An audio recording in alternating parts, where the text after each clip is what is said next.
And hello and welcome to AleksTabletops Sandbox MTG Study session 131. This is Tony, my name is Alex, and today we continue to casually play / study the Magic the Gathering, and in the hope that in the future this experience will give me the possibility, or give me the experience, I don't know, to create my own games.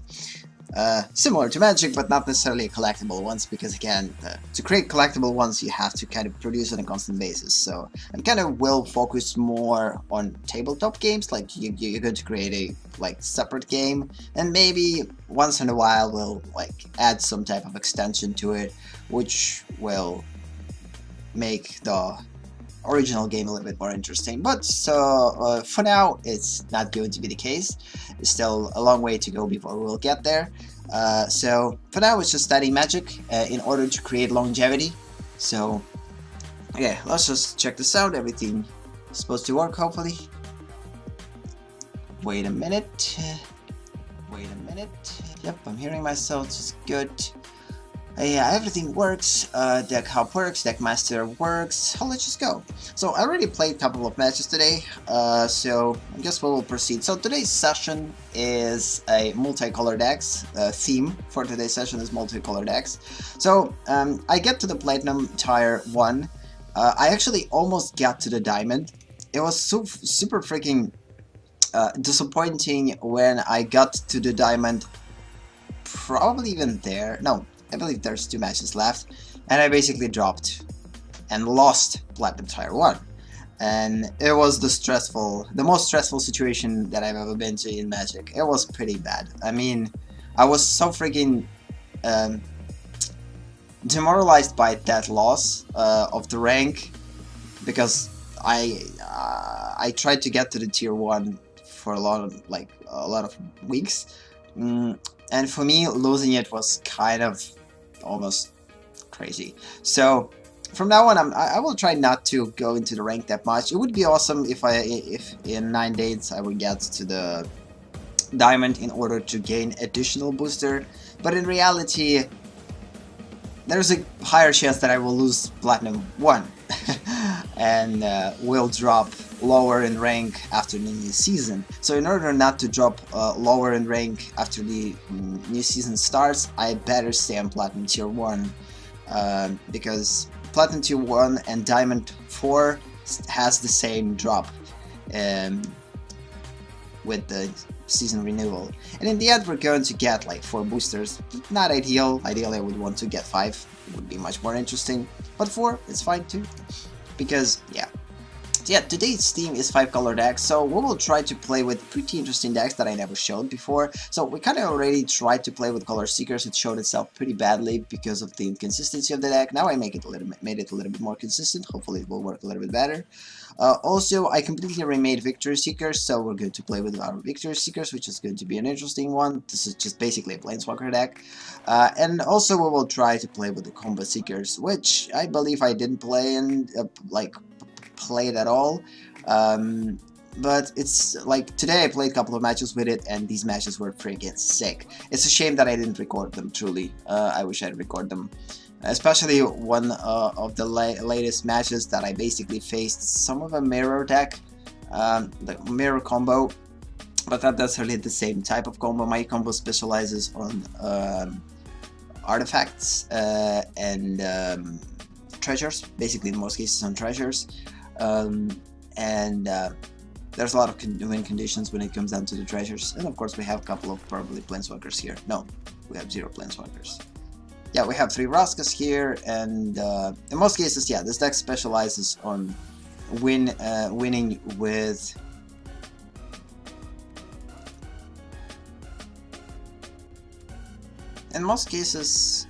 winning with Rebel Dirigious. And Penfire. So again, usually we're not going to have troubles with mana, and actually won with Penfire.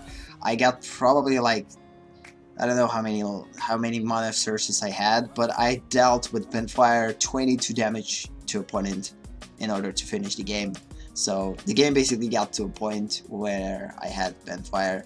Opponent almost destroyed, or not almost, opponent actually destroyed all my Rebel Riches, and I basically left without a win condition almost. I only had one Raska left in the deck, and a couple of these guys that might gain from a lot of treasures.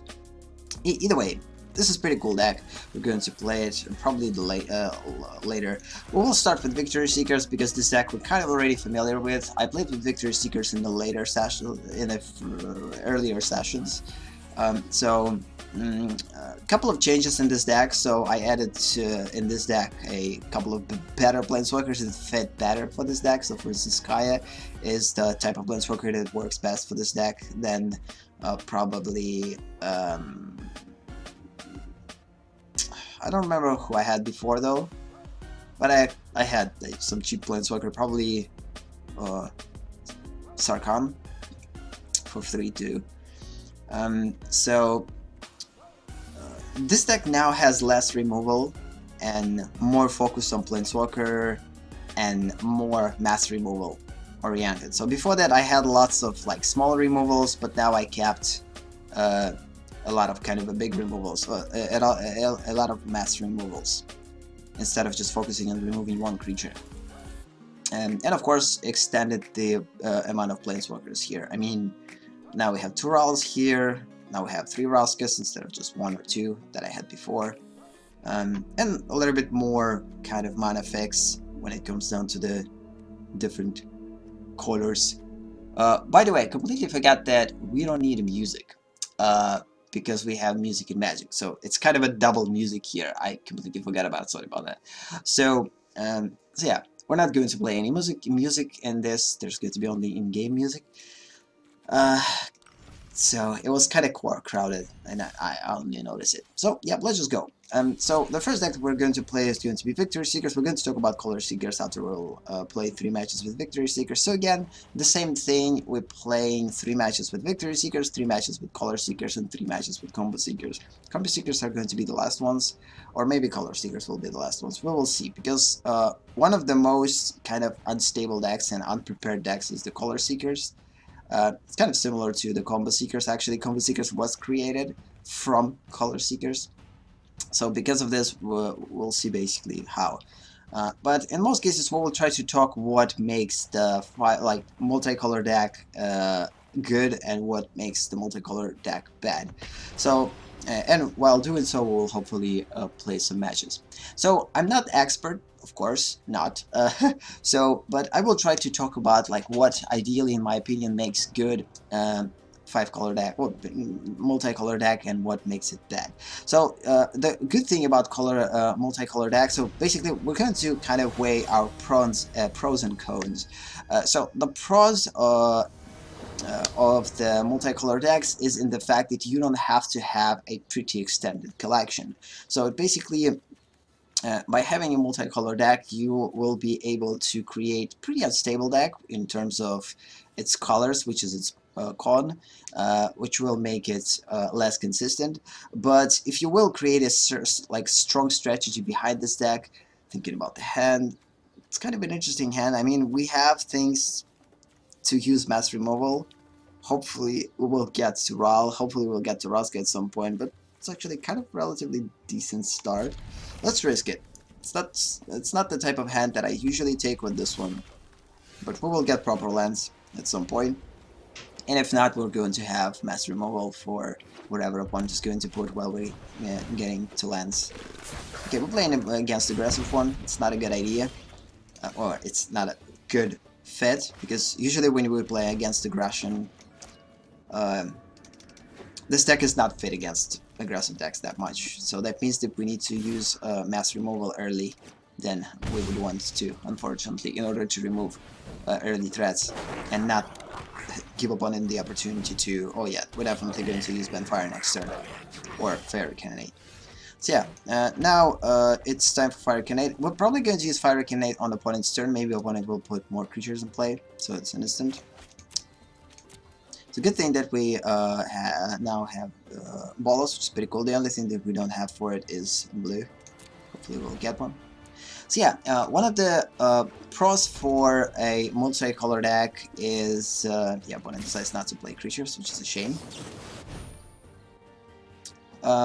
By the way, a couple of them are probably pirates. Yeah, this one is a pirate, so I'm not going to die. The damage still dealt. Probably will put another one. Nope, just lightning strike. So yeah, we're probably going to lose this one. But we still have a chance. I mean, with this deck, I have to lose, I don't have another choice, so... These 2 damage could be lethal with the mono red. It will give opponent additional thing, but hopefully the reshuffle of the library will mess up the drop for the opponent. Okay, we're not getting proper lands. This is pretty bad. I mean, still good thing that we have Cleansing Nova. We'll be able to use it like in a couple of turns. But we need blue land or at least one green in order to put Raska. Oh yeah, this is bad. So yeah, Cleansing Nova will help us to remove them, which is pretty sick. So say goodbye. Say goodbye to all of them creatures. So we need proper lands. So the whole point about this deck is to basically get to the point of mass removal, remove everything, and then start to plan some big threats and basically win with lots of planeswalkers. It's pretty regular strategy for a multicolor deck. Pretty sick. Of course, we're going to be able to use it only next turn, which is a shame. But now we have all colors that we need in the deck. The only problem, we're not going to be able to play multiple things. So let's just think what we're going to play next, like the first. Okay, this is bad. This is super bad. Gather Snipe on this stage of the game.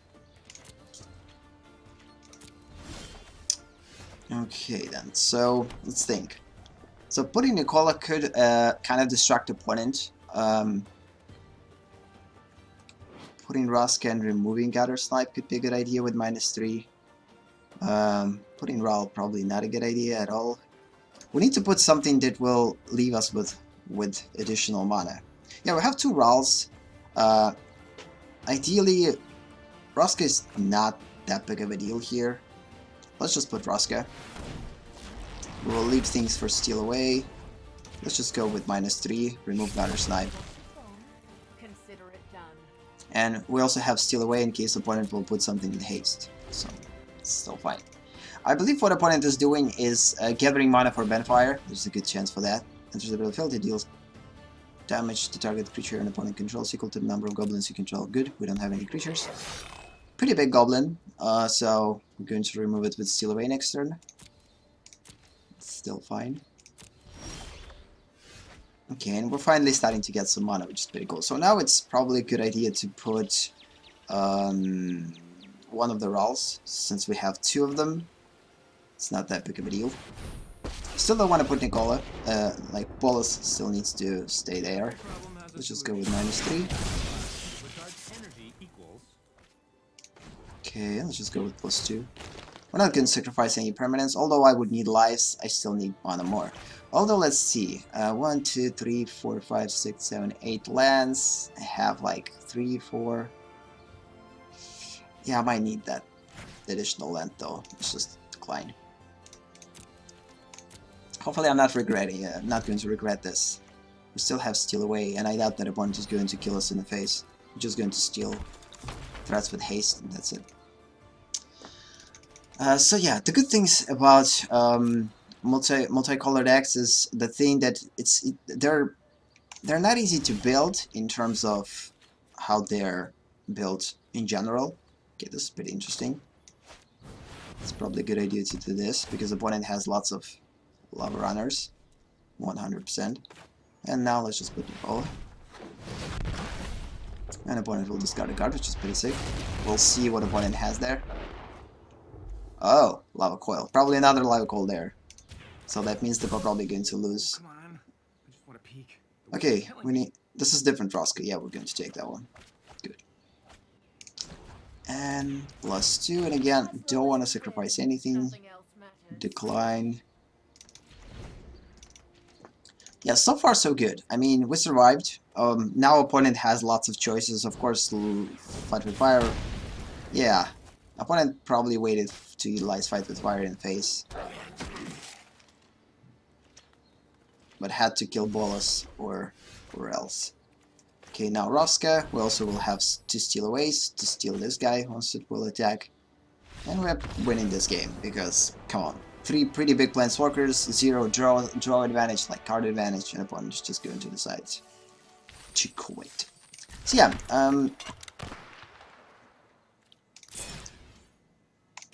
the cool thing about multicolor decks is the fact that they're hard to build from a strategic standpoint because you have to basically take all advantages from all colors and try to find common strategy and basically put it in one deck.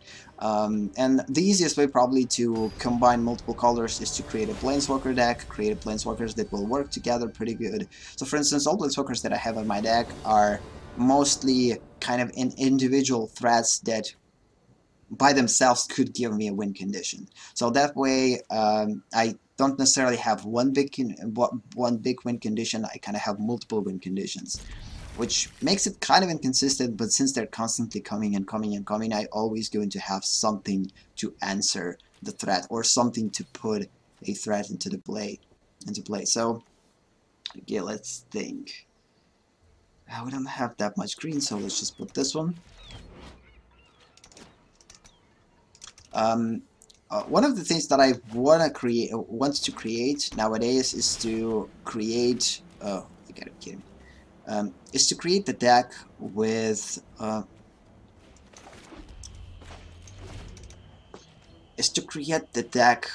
Planeswalkers that give something to creatures. So there's a lot of planeswalkers that work on their own. Just basically, there are pretty decent threats on their own, but there's a lot of planeswalkers that basically not necessarily work without creatures. So, and there's a lot of actually planeswalkers that work only with creatures. So for instance, Ajani, Hoatli, and lots of other planeswalkers. In most cases, they work only if you control creatures. They either will give creatures certain abilities, or they will feed off of creatures.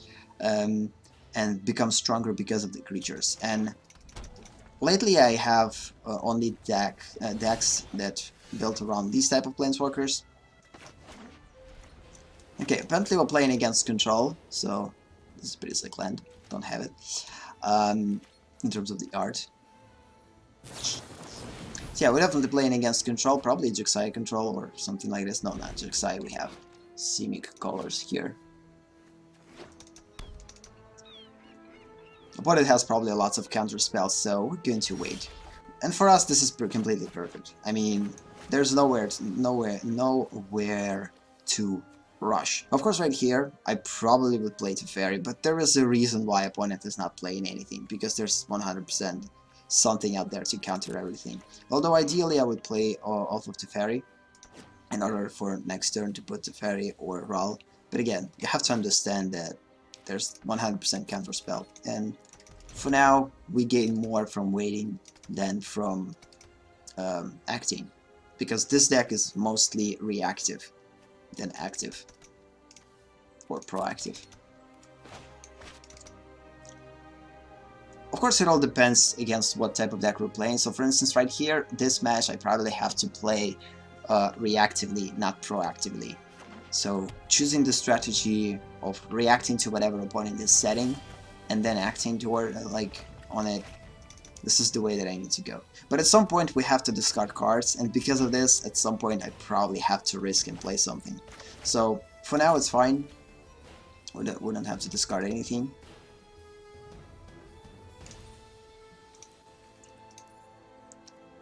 The opponent definitely has lots of things to cast though. Okay, let's think. So I tried to say what's the good part of the multicolor deck and what's the bad part of it, so and I'm still not getting there, unfortunately. It's going to be a slow progression. So let's just go with cons for these type of decks. One of the negatives for this deck, probably for these type of decks, probably is the fact that the inconsistencies of this deck, the mana fixes, which now becomes harder because you have to have a lot of double lands the more colors you have. Okay, this is interesting. So now we kind of have to play, although we still can kind of discard one, invoke the divine, because next turn opponent 100% is going to play something in order not to discard a card. So because of this, let's just risk, instead of losing off of the fairy, let's just discard and invoke the divine. Because we have 3 copies, I doubt we're going to utilize all of them. Opponent has lots of removal, probably.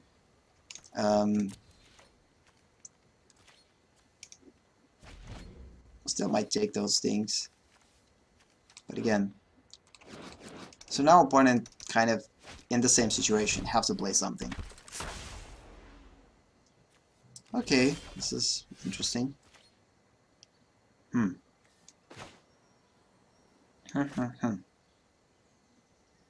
Seriously? But if I'm going to play off of Teferi, I'm going to lose it though.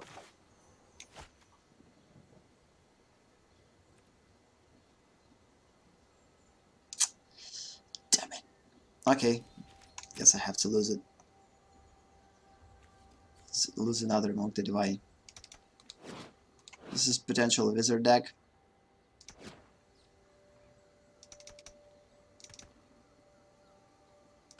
Where is the music? We're going to keep Steal Away to steal this creature once opponent will attack. This way we might force opponent into counterspelling, which means that opponent might not have mana to counterspell off of Teferi next turn. Or Teferi if we'll feel like it. Opponent decides not to attack, it's just a smart thing to do. Okay, we're in pretty bad situation right here. At least it's acceptable to lose Lantern. And I doubt that opponent is going to counter it though. Others will produce us with lots of lands. Yep. Here is the counter spells. The creature counter spell. It's pretty annoying.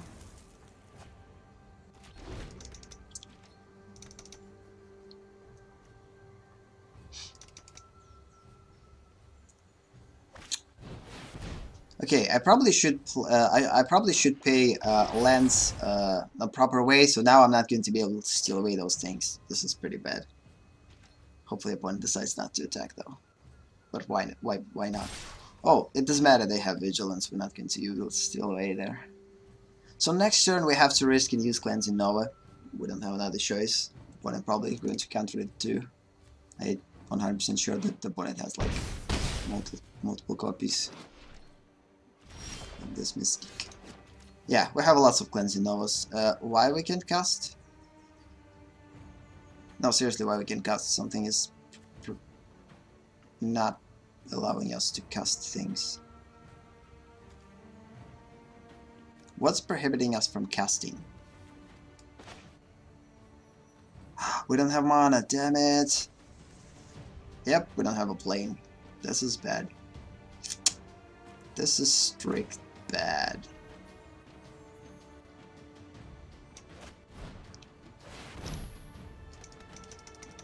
Yeah, we're going to lose that one.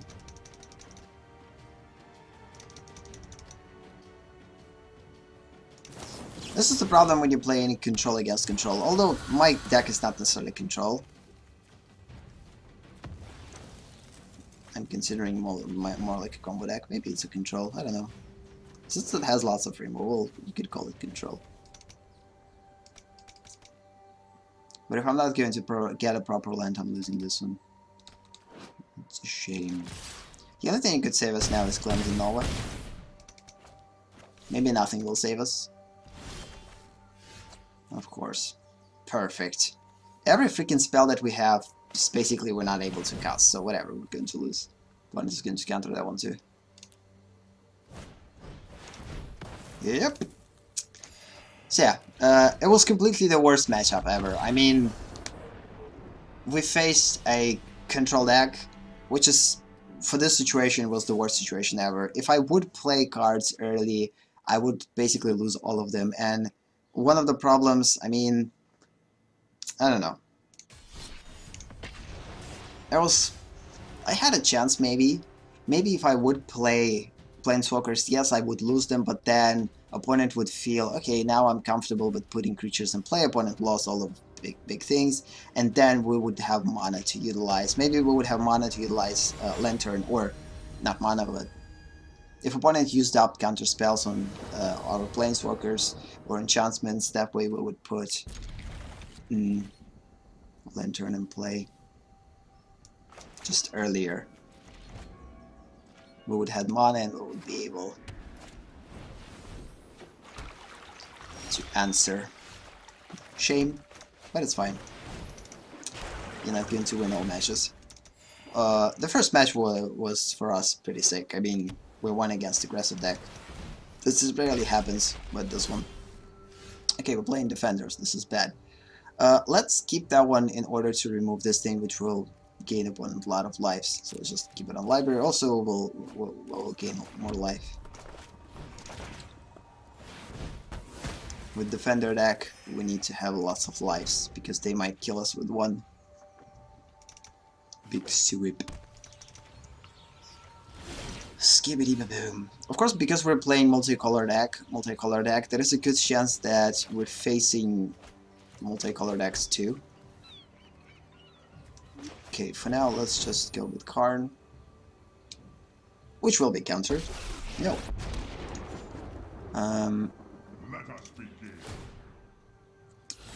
Usually, I don't like +1 ability for Karn, but when we're potentially losing on lands, this is actually sick. Good. We need white. We need white. This is a good thing that opponent actually get rid of the swamp instead of the plane. We'll need plane. Okay. Bolas is fine. It's actually superb. So now let's just try to cast Ral. Opponent 100% probably will have a counter for it. So since we have 2 copies of Ral, we might lose one of them. I'm not going to repeat the same mistake that I did in a previous match by being afraid of casting things. Whatever. Losing.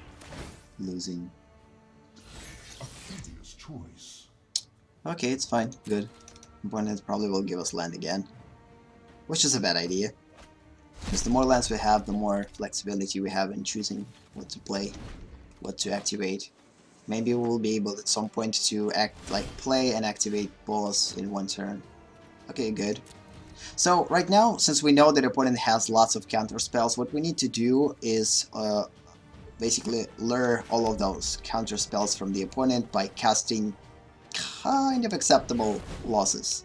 So Vraska is going to be countered. She's acceptable to lose. She's not like the main Planeswalker here.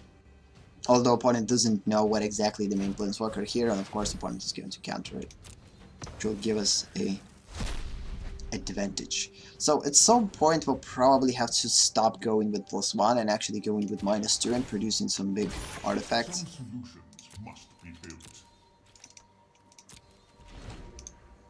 We have nothing to bring back from the graveyard except land and Thane to destroy artifact or enchantment, which I doubt that opponent will put in play. At some point probably opponent will. Okay, Squiddy Immortal is kind of sick. I mean, you can counter it, you can kill it, it's just basically like infinite creature. Love it. This is one of the reasons why it's here. Let's just go with plus. I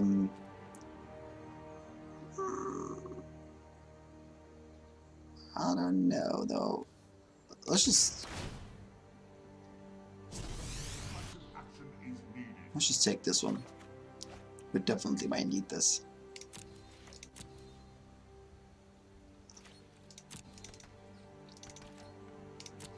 I think Karn is more than safe in this situation. And now, since we have invoked the Divine, if opponent has something to make defenders not defenders, so we'll be able to kill it right away. So, feeling good. Sick. We're not going to be able to play her probably. Or no, we will. So, here is the question. Should we play Bolas? Or should we play Vraska? Vraska is definitely going to give us much more confident win condition. But Bolas on its own the stronger Planeswalker. But the problem with Bolas is in the fact that we need to have something to activate it. And we probably don't have enough to activate Bolas. No, we actually have enough to activate Bolas. But again, when it comes down to the gun, I have 3 Raskas and only 1 Bolas, so let's just try to go with Raska. Opponent might lose all counter spells. Let's hope that it's not going to be Syncopate again. Sabotage. Fine. Okay, whatever. So here we probably have to return the land. We didn't play land today. We might need this. And it's probably could be a good idea to actually attack. Why not? At least 1 damage per turn. And also, if opponent will do something to make this wall attacking. Oh no. Oh no, I have this octopus. Never saw it in play though. So as long as these illusions are alive, this guy is basically hexproof. So the only way to make it not hexproof is to remove those guys. Hello there. Good. So now it's time for Raska. Now it's time to actually produce lots of creatures. And now let's just go with -2 for now. Evil cannot withstand a righteous heart. He's still safe, I believe. Although if opponent will attack with those guys, if we're going to block them, our creatures are not going to untap until the next turn. So if one decides to attack with 4/5, we will be able to. We're not going to be able to do anything. We'll be able to block it with multiple creatures. So let's see how situation will progress. I'm kind of interested in how the things will go.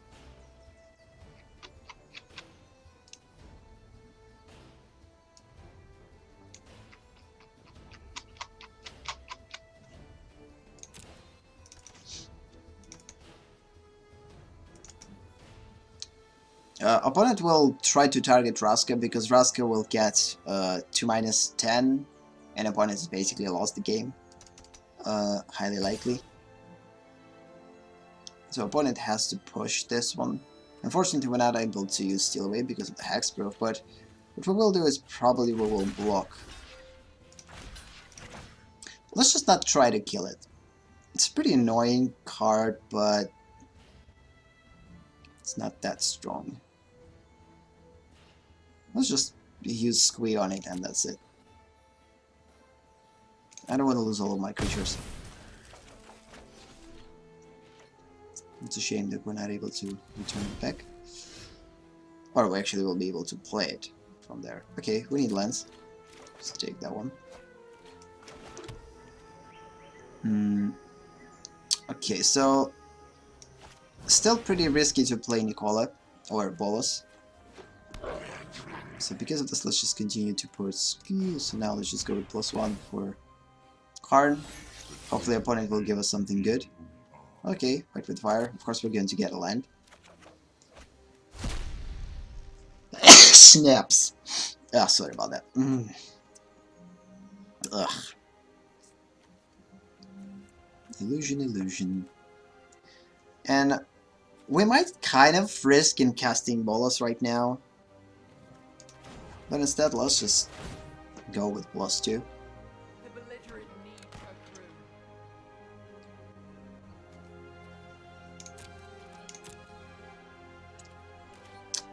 And let's try to attack with 1 pirate. It will force opponent into blocking with 2 creatures. One of them has to be...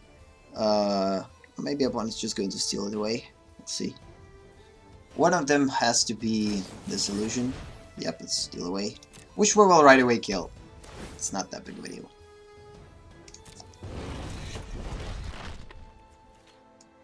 So... the only, by the way, it's kind of pointless to kill it though, because we're not going to get back our pirate. But, yeah, I probably made a mistake though. I kind of forgot that this is a token. let's call it like the reason why it hit this is just to gain life, whatever. Although it was a mistake. It was no reason to kill Steal Away, like destroy Steal Away, because it didn't have any creature under its control. So yeah, either way we'll win this game, because again, this game is going nowhere. I don't know what this deck is all about that the opponent is playing. We had a little bit more decisive strategy. Okay, that was the third match with this deck. So again, we won the first one, we lost second one, because we played against pretty severe control, and we kind of waited too long, not baited opponent into losing all these counter spells in order to get somewhere. Instead, we just waited, discarded cards until opponent basically took control. This is the problem. You're never going to play against control that way that I played against control the second match, but just waiting. Instead, just cast, make sure that opponent is going to get rid of all counter spells, and only then hope that you will get somewhere, because it's never a good idea to wait, and opponent is going to have more than enough mana to counter all of your spells, so it's just kind of pointless. It's better to do this first hand. Yeah, so let's just switch decks, so 30 minutes of playing. So now we're going to switch into the Combo Seekers, and maybe later we will play with Color Seekers. So Combo Seekers, we're not going to win that many matches though, probably, because this deck is super unstable.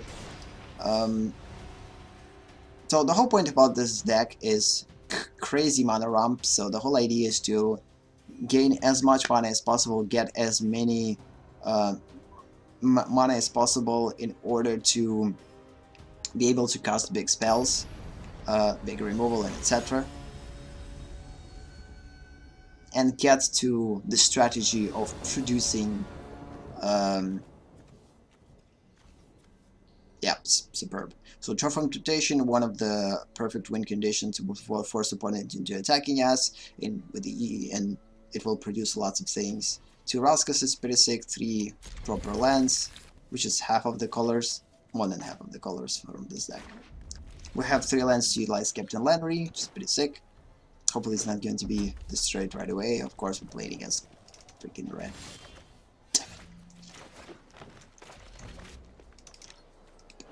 That means that Captain Landry will die before. Oh, dragons, interesting. So again, against dragons we might have a chance, because dragons are relatively slow. I also built dragon deck, never had dragon deck, lately built a dragon deck. It's a pretty simple deck. I mean, I don't have super big and awesome dragons. It's relatively slow, but it has lots of dragons, flying dragons, and lots of flying creatures. I have 4 copies of these. Just regular dragon deck, I guess, nothing special. 2 Sarkhans. He told me I would find you here. So cool, next turn we will play Trophy from Temptation. It will continue to reproduce all these things. I summon you. One of the things that I'm constantly kind of missing about Vraska is the fact that she's not able to kill a Planeswalker. I'm always missing this for some reason. Okay, it's better to actually put Trophy of Temptation now. Without creatures, it's better to produce more treasures. One of the things about this deck, since having 10 treasures will give us a win condition, usually it's pretty hard to decide should I use treasures to play the spells that I have. So for instance, next turn, in order to play Vraska, we have to use both of these treasures. Which will kind of decrease our win condition. Okay, that was pretty sick. That was pretty quick, by the way. Opponent utilized it with plus 2 ability. We're going to kill this dragon. It's not that big of a deal. We have Vraska. Doesn't matter. We have all colors that we need.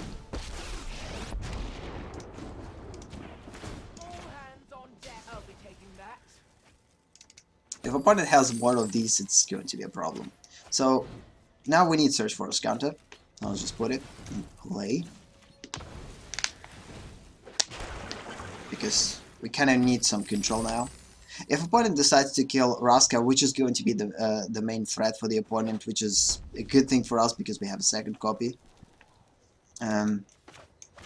which will distract the opponent from killing us in the face. But we need to do something with Sarkhan because it will get to -7 and we're basically done. Okay. It was quick. I thought that Raska will survive for a little bit longer. It's fine, we have second copy. Not that big of a deal.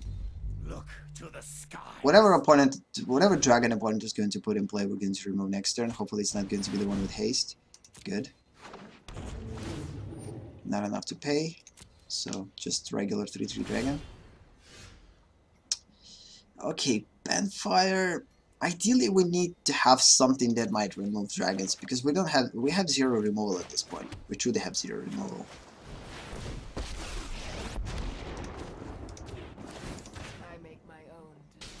Putting creatures in play right now is stupid because they're not going to be able to do anything. So keep in Bandfire.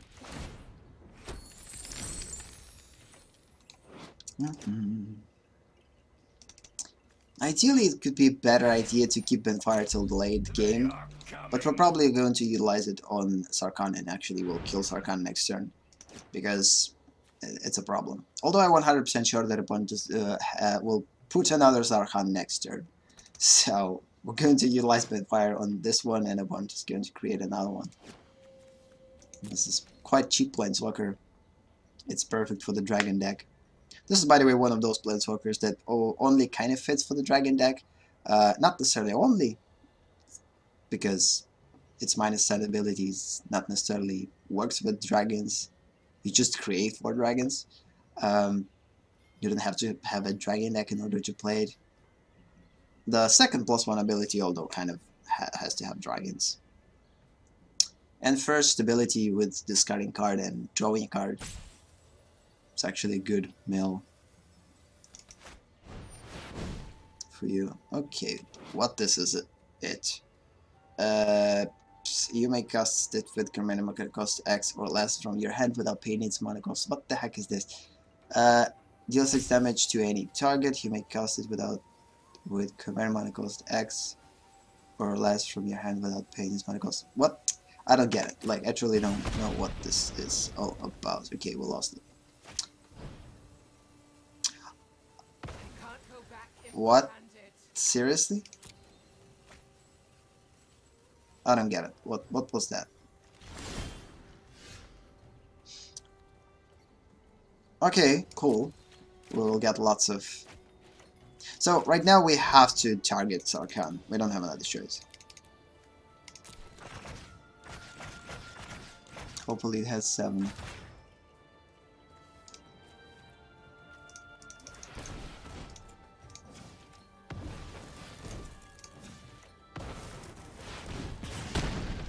Impossible. Yeah, it's actually possible. So now we're both playing with kind of the top card of the library and with the card in our hand. Wouldn't get a land. Haha, sick. So good. Next turn we're going to play Brass Bounty.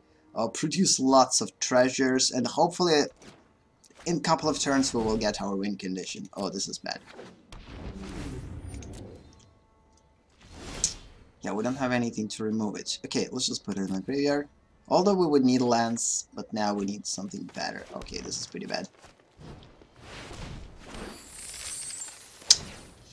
So now let's just hope that our win condition with treasures, Rebel Enriches will come first before we're going to die.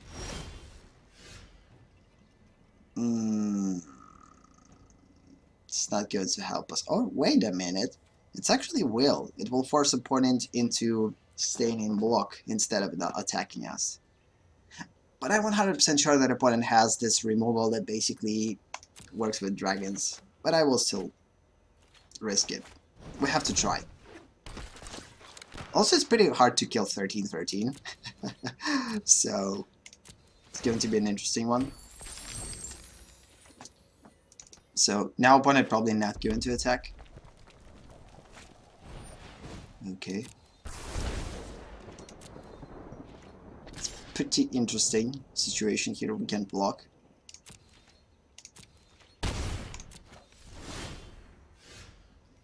Oh snap, we're going to win this game. We got Vampire, so now we're going to attack, deal this damage, and then deal the rest with Vampire. We're not going to even overpay. Da-da-da-da. Superb. So yeah, cool. So this deck is actually kind of have the ability to win with proper cards in it. Well, one against pretty... I doubt that dragons are that strong. We get proper cards, I guess. Exactly, Scoffson. Benfire is the king of things, especially when you have that much mana. Benfire is sick. I have only 2 copies in this deck, so it's not that big of a deal. Okay, this deck kind of has lots of mana ramp, but since we have Brass Bounty and Travel to Riches, this is the perfect win condition already. So, it's a pretty risky hand, but let's just take it. I never took this type of hand. It all depends against what we're actually playing. The only problem is we're not going to be able to play this one with 2. We have to pay 3 for it. Unless we will get a dinosaur.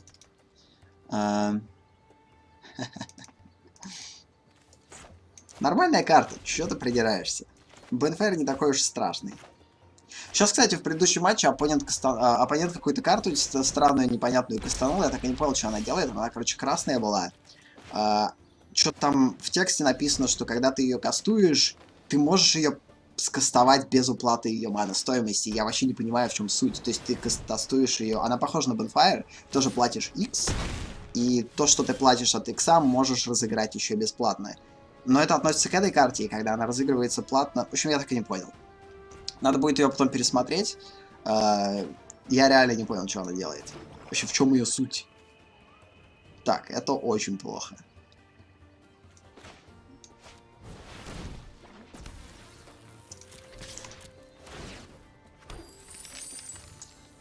Она, скорее всего, новая. Я ее вообще не видел ни разу. Скорее всего, из нового сета. Короче, красная, по-моему, стоит она то ли 2 маны X кост и 2 маны красных, то ли X кост и 1 мана красная, что-то. Говорю, она похожа на Bonfire, только не Bonfire. Вот. Там была похожая карта, которая похожа на Bonfire, и она стоит 2 маны, и мы с тобой о ней говорили. Но это не она, какая-то другая. Может, она со старого сета, я просто ее не увидел. Короче, просто пересмотри видос. Ну, короче, ты можешь перемотать этот стрим, и, ну, если не лень, буквально и в прошлом матче просто наткнуться на этот момент, когда оппонент ее кастовал. Я довольно долго сидел и думал, что с ней делать, поэтому там время есть посмотреть, что это за карта. Так, мы в отстойной ситуации сейчас находимся. Так, нам нужно синие. Зеленые у нас есть.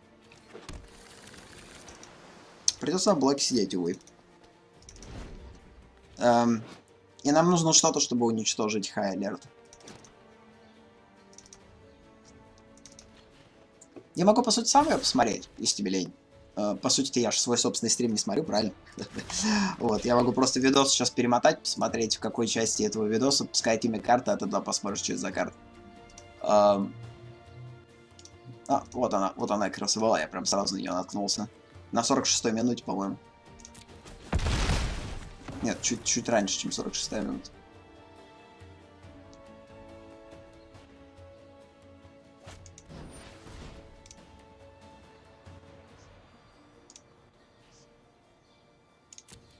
Хочу проиграть нам этот матч. Ты платишь X, а потом можешь разыграть карты со стоимостью X бесплатно. Да, вот она. Ну, и оппонент после нее Bonfire разыграл, но этот Bonfire ничего мне не нанес, вот в этом-то вся проблема. То есть, а какой смысл разыгрывать карты с иксом без уплаты их мана стоимости, если ты все равно не сможешь ничего с ними сделать? То есть, оппонент фактически кастанул эту карту, и после нее кастанул Bonfire, и он мне вообще ничего не нанес.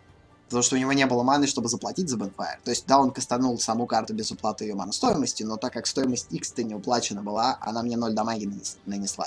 Я вот этого не понял. Мол, тогда нафига ее было вообще разыгрывать? Не надо было играть Bonfire тогда? Ну, фигово.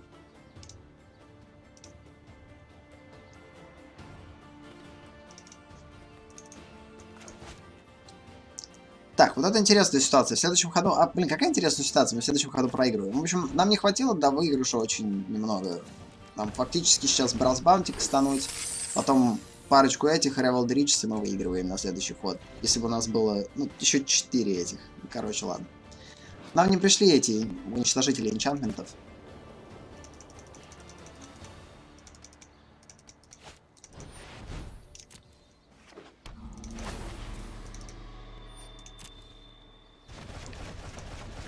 Что? О, шикарно, мы наконец-то увидели, как она работает. То есть, та самая карта, про которую вы говорили, да, что она, типа, эксалит, короче, карты с одним и тем же именем. То понятно, взял и заэксалил все артефактики, это было клево.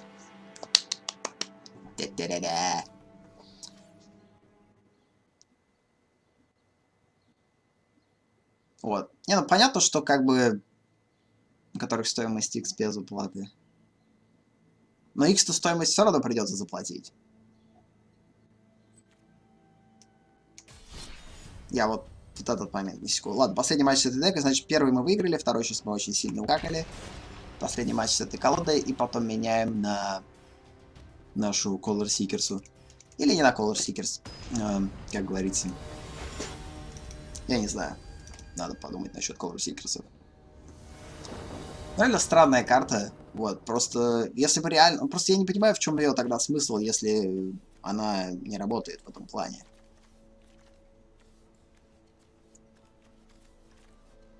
Блин, это отстой. Эх.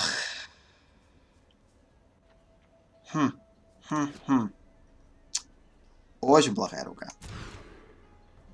Мать вашу. Еще хуже. У нас нет земель. Блин, да вы ржете надо мной. Ну и придется это брать, у меня вариантов нет. Эх. Дальше сбрасывать уже бестолково. Может, синяя земелька придет. И 3 земли практически нужных цветов, кроме синего, вполне скатают, наверное.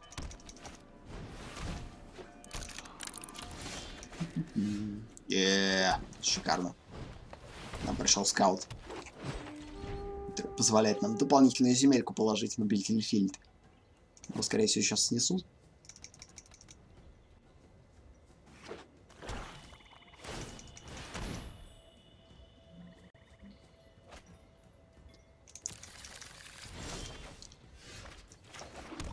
Шикарно. Ну, вообще, да. Я как раз, когда ворал турку, надеялся на этого динозаврика. Еще можно поатаковать. Как делишь, Кофе-сан? Ты мне писал, кстати, я увидел это только за 5 минут до начала стрима. Потому что в тот момент, когда ты мне писал, я делал записи этих MTG Study, которые сегодня на русском буду выкладывать после стрима. Буквально я их, наверное, без 5-8, что ли, начал делать, то ли без 10. Ну а когда, соответственно, записываешь, ты в режим стрима заходишь, тебя игнорит. Поэтому уж соря не заметил.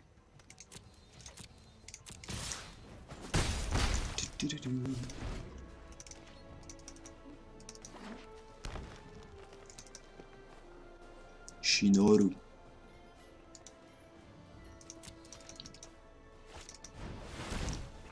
Вот это, кстати, клевый энчантмент.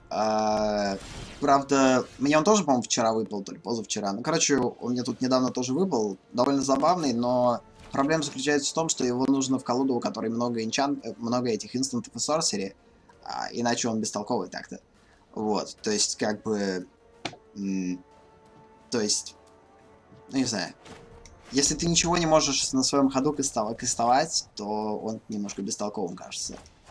Ну, по сути, работает. Очень много карт с мигом ввели в последнее время, очень много энчантментов с мигом, очень много существ с мигом. И, по сути, его реально надо специализировать на картах с мигом. Но проблема заключается в том, что его нужно комбинировать с деками, в которых есть миг. А миг есть только в деках в синих, черных. Ну, с черным можно. В белых. Мне просто интересно увидеть эту карту в деле. Я еще ни разу не видел ее в деле вот так, чтобы она реально работала. Вот сейчас, например, оппонент будет что-то кастовать на своем ходу, ну вот да, если у тебя есть ремувалов дофигища такого плана, то ты, безусловно, их можешь использовать. Веселушенько. Компас тоже практически везде добавляет. Чё клево, то что это не легендарный этот. Типа перманент, их можно дофигища наложить. Тут как-то недавно играл против колоды, у которой было 4 копии, оппонент сразу 4 копии реализовал, и всех моих 4 существ постоянно андабил, когда их атаковал, когда ими атаковал. Это было забавно. Я фактически сидел с 4 существами и не мог пробить оппонента, потому что он постоянно их андабил этим бешеным компасом. Опа, нашечки, что это было? Это я впервые вижу эту картулю. Так. Папа, скажите, роман стоимостью 3, фош гравьярд. Ну, как говорю, писать не можешь, не страшно. Самое главное, если будешь валить, скажи мне, чтобы я опять переключился на английский, а то ты обычно уходишь молча, и я понятия не имею, ты здесь или нет иногда. Вот, как говорится. И я такой продолжаю сам собой говорить, как шмель. Double your life total, target opponent will have their life rounded up. Cool. Прикольная картуля. Земли нам не нужны, пойдем на гравьярд. Так, шикарно. Вот это вообще эпик. Вот это эпика сейчас пришло нам. Нам Trough of Temptation притаранил. Это говорит о том, что мы сможем... Если оппонент ее не уничтожит, что вряд ли, конечно. Реализовать Revel Enriched стратегию. Я не так много раз побеждал этим энчантментом, который дает победу за 10 трежеров под вашим контролем. Но парочку побед было, и когда ты побеждаешь этим способом, это адски приятно. Это, наверное, не знаю, выиграть этим вин-кондишном просто жесть. Также сегодня играл против кульной колоды. У чувака была карта в колоде с мерфолками, короче, семики. И эта карта дает тебе автовин-кондишн, как только ты дойдешь до определенных условий. Короче, это энчантмент. Ты на него, он позволяет накладывать за определенную плату, по-моему, за 3 бесцветную, синюю и зеленую жетоны на существ под твоим контролем. И каждый раз, когда жетон положится на существо под твоим контролем, он кладет специальные каунтеры на этот энчантмент. И как только этот энчантмент имеет 20 и более каунтеров, ты выигрываешь игру. И оппонент допилил этот энчантмент, по-моему, до 18 каунтеров. Но выиграл игру, просто добив меня в лицо, если честно. Потому что там такие адские мерфолки произошли, что я просто согнулся. В общем, было забавно. Потихоньку начинаешь видеть необычные комбинации, которых раньше не видел. Это радует всегда. Что-то как-то не ахти матч идет, если честно. Я даже сказал. Вообще, ну вот, опять, начинает оппонент, да, мои атаки оттайпивать потихонечку. Занудная шлюпа. Увидел,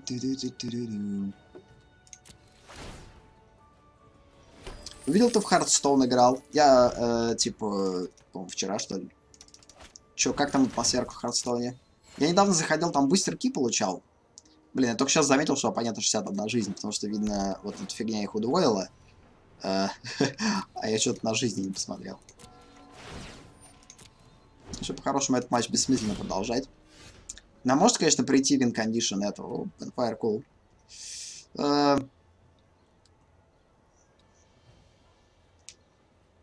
Ремастер Resident Evil.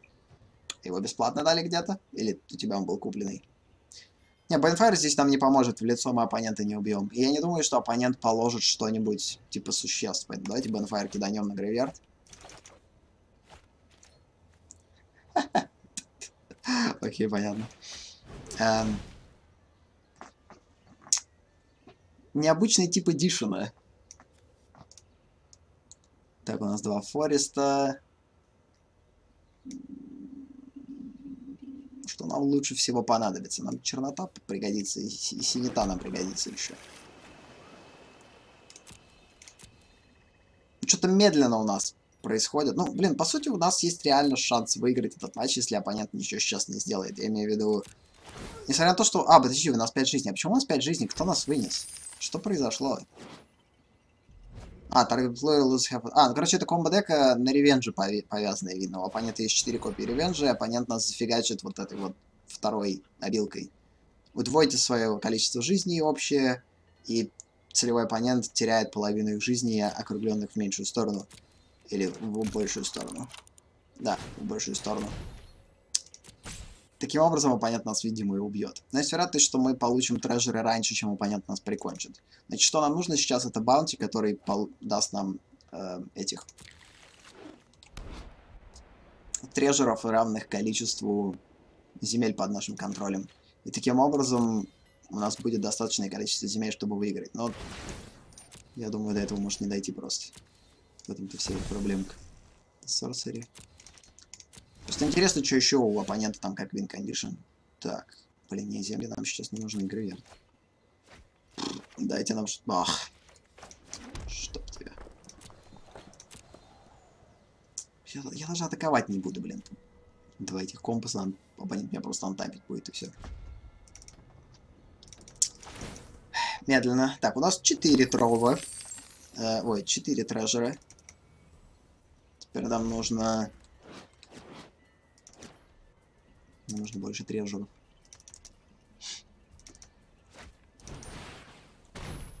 Ох, с ума сойти. А, оппонент уничтожает все наши артефакты. Идеально, блин. Твои налево. Все. Теперь мы проигрываем. Говорю, давайте сдавать этот матч. Его нереально выиграть. У нас 5 жизней. Единственное, ради чего можно было продолжать этот матч, чтобы просто посмотреть вообще, что оппонент играть будет. То, что мне реально интересно было бы вообще посмотреть, что за win condition на этой деке. Но понятно, да. Масс ремувалы и запилить оппонента так называемыми, в кавычках, директ-дрейнерами, которые берут жизни у тебя и добавляют у оппонента и добавляют их тебе. Скорее всего, там и Савериан Прайдов дофиги еще, или как, не Савериан Прайд, а Савериан штука, которая сосет 3 жизни у тебя и добавляет, типа, оппоненту 3. Все 4 копии. Ну, такая, чисто пассивная дека, в ней нету существ, скорее всего, мне кажется. Чисто эти, директ спелы. Это как раз объясняет тот энчантмент, который антапит ленды на ходе оппонента, чтобы иметь возможность удалять карты на ходе оппонента. Так. Кошмар просто какой-то. Говорю, эта колода очень странная. Здесь есть очень много больших карт, таких как вот эта, да, которая позволяет бесплатно вообще кастовать карты. Star of Extinction, который позволяет уничтожать ленд и наносить 20 повреждения всем. Но в реале эта дека очень-очень нестабильная. Мне кажется, нам повезло, что мы выиграли первый матч. Че, по-хорошему, это был как раз наш 3-й матч. Надо было с ней заканчивать. Так как мы что-то очень быстро с ней профигачили.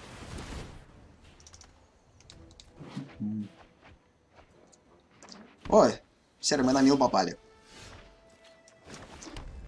Идеально. Ну что, против мила я... думаю, смогу. Главное, чтобы земли были. Так. Нам синее нужно. Нам много синего нужно, если мы хотим разыграть этот толстский.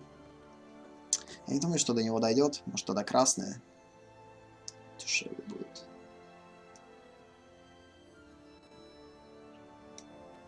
Давайте тогда синик возьмем. Я надо было, наверное, брать синий и красный. Когда подкоплю немножко... Хочу собрать деку, специализирующуюся на вот этой Omniscience, который фактически бесплатно-то фигачит все. По сути, когда эту деку билдил, идея была как раз в этом. Так, кстати, здесь, наверное, логично уничтожать вот этот энчантмент, который... Не который за взятие карты, который, наверное, за каст заклинаний. Правда... Взятие карты оппонент, скорее всего, будет долбить сильнее, чем каст заклинаний. Этот 2 скидывает, этот тоже 2. Ну да, лучше за взятие, к тому же он 1. Что оппонент может взять там по 4, по 5 карт, а заход, а кастануть всего там 1-2 заклинания, поэтому да. Уж тошно. Так, что там скинули там? Так, ну, пока нормал. Нам ничего такого суперсерьезного не скинули. Существ в этой колоде, скорее всего, нет. В последнее время я попадаю на мил вообще без существ. Это мил, который в основном просто возвращает на руки. Там ни одного существа нет, просто дофигища этих возвращаторов, и которые берут карты. То есть фактически тоже вариант сделать мил без существ. Почему бы и нет? Много заклинаний, которые не позволяют вообще никому выходить на поле битвы. Не, ну короче, вряд ли получится этот выиграть. Потому что, говорю, у нас здесь не такое большое количество вин-кондишенов, в Раск не дорастет. Мы можем сейчас Star of Extinction кастануть, но наша Раска тоже сдохнет от нее, поэтому... Продолжаем синеву копить.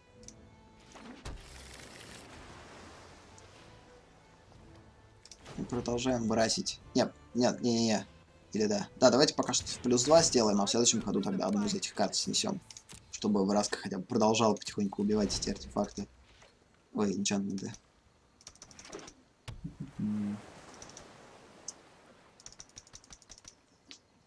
Какой именно, кстати, резик-то? Самый первый? Ща. Да, самый первый на Remastered Edition. Ну да, я прочитал уже, я что-то пропустил, что он самый первый. Так, ну что, оппонент. Надо посмотреть, как Remastered Edition выглядит.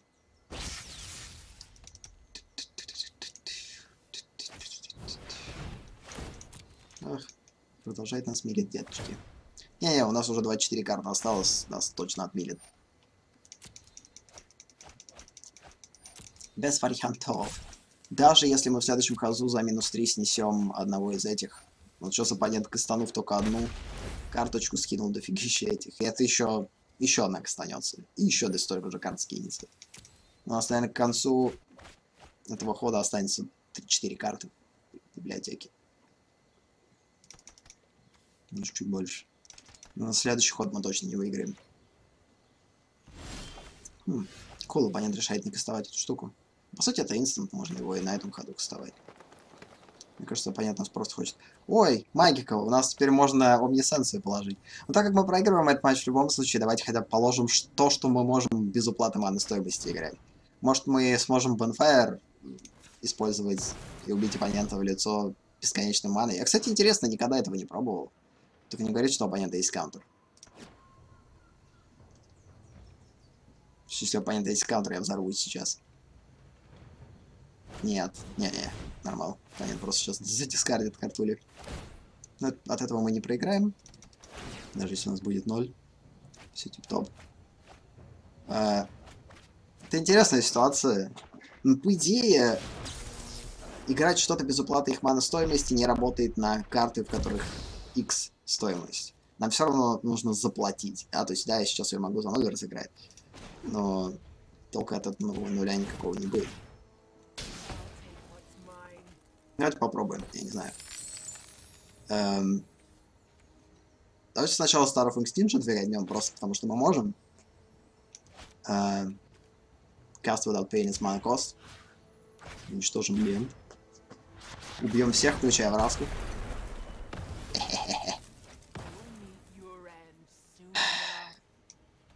Ну а теперь попробуем, что с Бенфарем-то можно сделать таким образом. Да, ничего, он просто кастуется бестолково и все, типа, впустую. Так же, как вот с той картой, про которую я говорил, да, то есть ты можешь эти заклинания за 0 платить, но тебе все равно приходится платить X стоимость. Если у тебя нет маны на X стоимость, это не работает. Поэтому реально суть той карты немножко под вопросом стоит в итоге. Ну, короче, мы проиграли. Потому что там ничто не пришло в следующем ходу. Во-первых, мы останемся без карт. В общем, не суть. Yeah, I'm going to switch on English a little bit, just because we streamed in English only 1 hour or less. I'm going to talk a little bit in English. So again, this deck is relatively slow. I mean, it has a chance of winning. It has a pretty awesome mana ramp. So we have a lot of cards that basically produces mana. We have a couple of cards that give us the ability to search certain cards in our library. So this is something that will help us to find a win condition, which is pretty cool. But again, it's not easy to win with this one because it all depends what type of deck we're playing against. And if we're playing against a faster deck or whatever, actually won against mono red with it. I don't know. Let's switch to Color Seekers now. So Color Seekers, it's kind of a similar deck to the Combo Seekers. It still works with treasures, but it's a little bit more creature oriented. So the previous deck doesn't have creatures that much. This deck kind of the same, but it works more with creatures. It also has something to destroy lands. And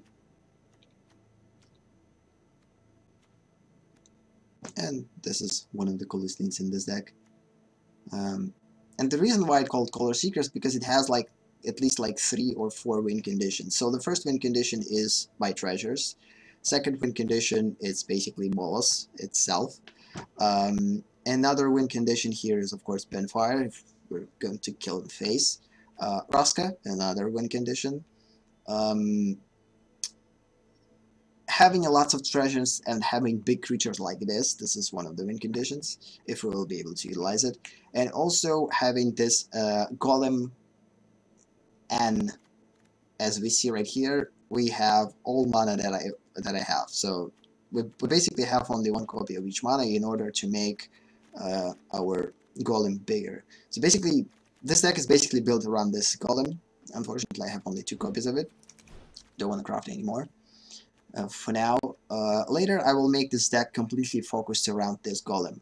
But for now, I have only 2 copies because of it. I need to create a support for this golem with lots of other stuff. So again, this deck kind of has a lot of win condition, which is something that I love. This is one of the things that I like about the multicolor decks. I love to put more than 1 win condition into those decks. Usually it's not a good idea.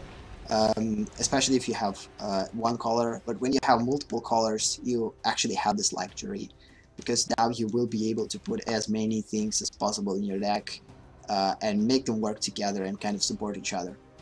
And although there is in this deck there are a couple of cards that kind of not necessarily work together, they still working for some reason. I don't know. Okay, so this is pretty sick hand. I mean, we don't have early plays, but we have a pretty early master removal, which is perfectly fine for this deck. So we need to think what type of land we actually need to put in play. Since all of these lands are going to enter the battlefield tapped, kind of doesn't matter. Let's put something red first, in order to be able to cast Fiery Cannonade as soon as possible. Playing against Shed. Oh, this is Shed Gaspar. Where's the JTG though? I guess they're fired. Okay.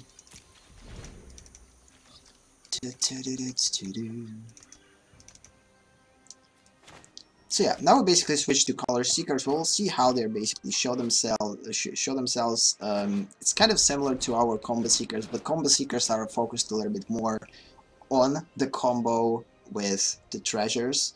Right here it's kind of all over the place. We have treasures and we have a couple of different win conditions. Oh snap, this is pretty sick. So we have a discarder, which is pretty sick, but we will be able to play it only next turn. No, we're not going to be able. We don't have black land. Damn it.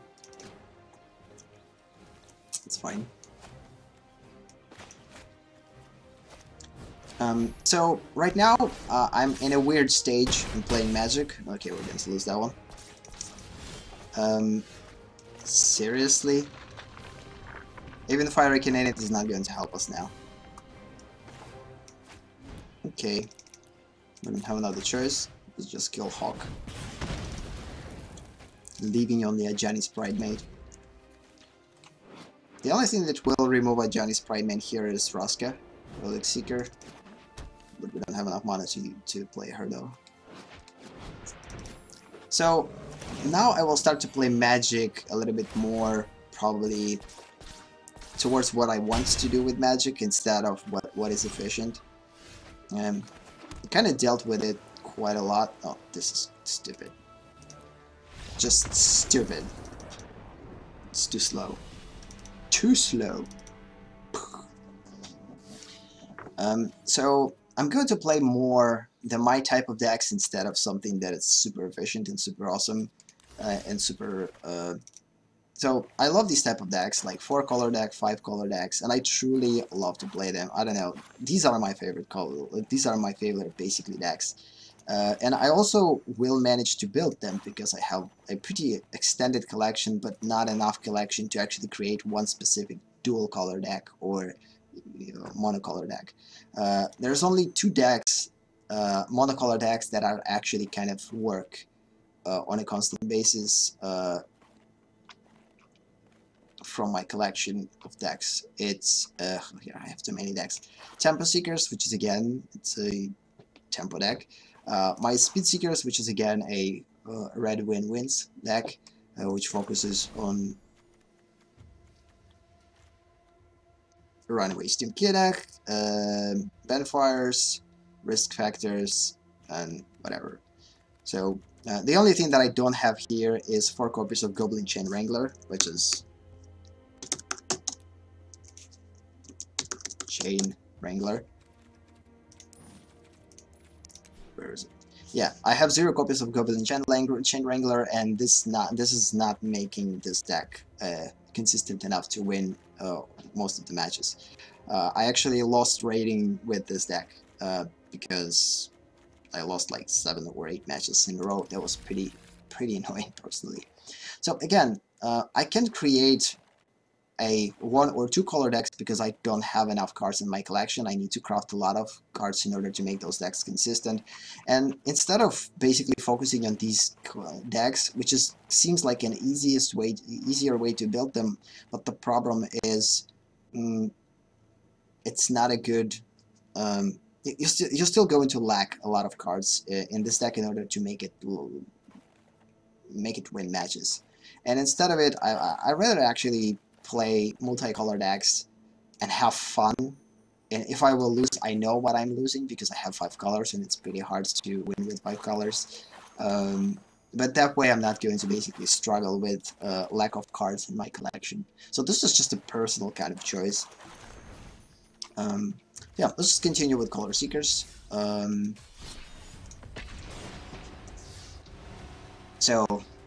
And also it's a good idea to learn to play with 5 colors. It's kind of keeps you on the edge. You have a lot of things to think about. You have to think about a lot of colors. You have to think about a lot of cards, a lot of win conditions, what exactly win condition to choose, and etc. This is something that I like the most. Okay, this is the perfect hand for this one. Superb. So we have Hornswoggle. We have Direfleet Hoarder. Seems cool. The only problem is we're not going to be able to play Direfleet Hoarder because we don't have mana for it, but we will be able to play Counterspell and produce a artifact to then play Direfleet Hoarder. We also have Benfire again. By the way, when it comes down to the draws, this is stupid. I have only 2 copies of Benfire and I'm constantly getting it into my hand. This is truly like annoying thing. Even I hate it, like truly. There are certain cards that you will constantly draw into your hand. This is like a weird. This is the way that probably algorithm works. Okay, we need 3 lands in order to be able to counter next turn. Because I'm 100% sure that opponent will put something in play next turn, so we better be ready for a counter. Yes. Okay. Creature spell only. Okay, now we know. Messed up the turn. Usually this deck comes with creatures in this turn, but whatever.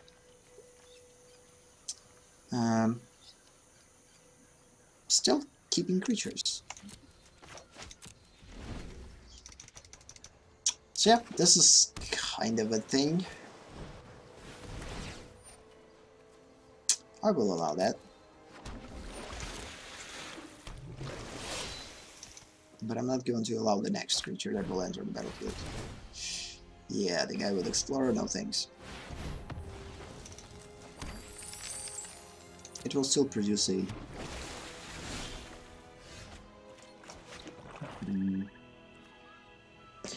Interesting situation. So here we have a lot of choices. We can put our golem in play. It will be 5/5, not that easy to kill. So it's a good blocker. We could put Hoarder, which is, again, a decent creature to block certain merfolks if opponent will attack. Putting Raska right here is probably not the best idea, although we would kill this enchantment in order to prevent opponent from creating more tokens, but Raska is going to die next turn. So we might sacrifice her in order to get rid of the creatures. Yeah, I guess it's better to actually play Raska now, maybe. Because opponent is just going to continue to produce more and more and more. But if opponent has a freaking counter spell, like Spell Pierce, and we're going to lose Raska by counter, it's going to be super, super painful. Yeah. Nothing that good. So yeah, now at least opponent is not going to be able to produce any more tokens with creatures. Yes, we're probably going to lose, we're probably 100% just going to lose Raska.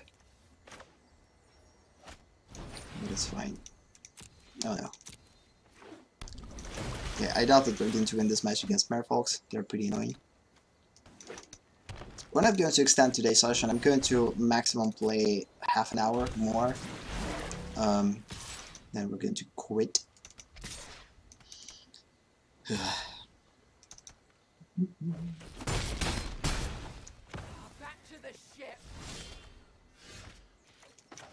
It's a shame that I don't have any mass removal here, though. I'm going to keep Benfire to kill Kumena once it enters the battlefield. For now, let's just put at least one blocker and another blocker.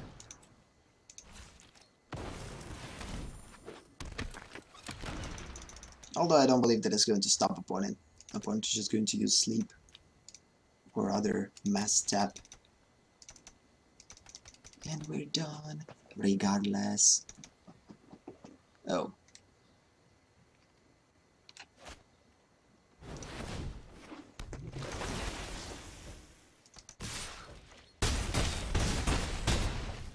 What happened? What happened? No, seriously, what happened? Opponent tapped someone? Tap all creatures. Yeah, that was messed up. Kinda missed it. Yep, we're winning. We're losing this one.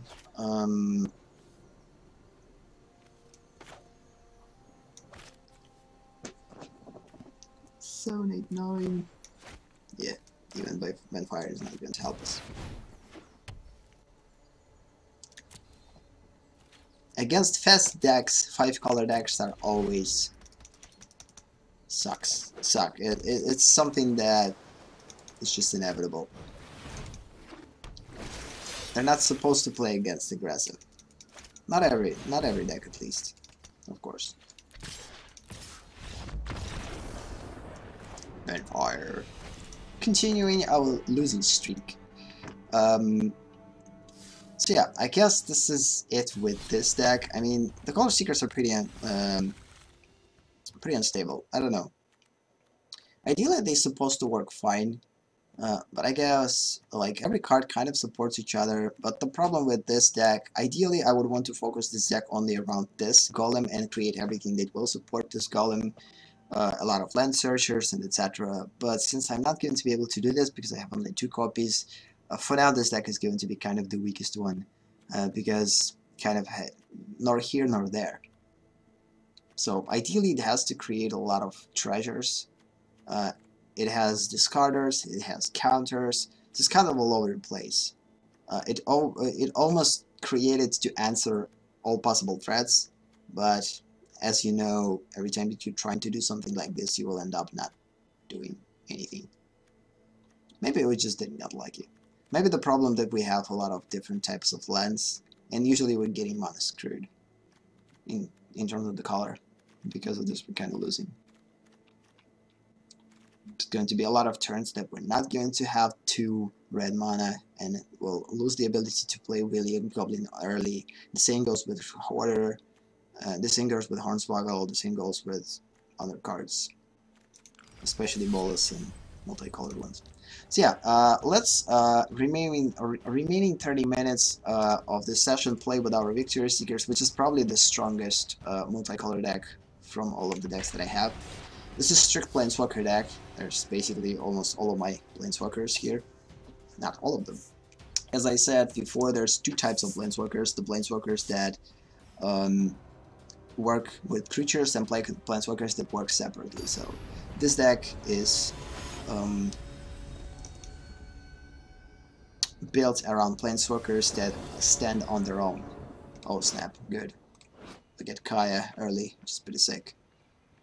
This is actually a perfect hand for this deck. I mean, we have Kaya, we have Bolus, we have Raul, we have Lantern, which will produce us with all colors possible. And we will be able to play Kaya pretty early, because we have all 3 lands of the proper colors. Good. Good, good, good, good. Look, the only problem is... oh snap, we got Fairy, cool. The only problem with this deck though, we're going to put Kaya only on turn 5 probably. Only after we will put Lantern. But it all depends how it will go. Because all lands enter battlefield tapped.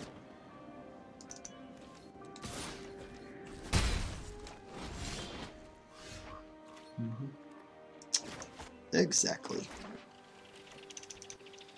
Good thing that opponent is going to deal not that much of damage. Opponent started pretty slow.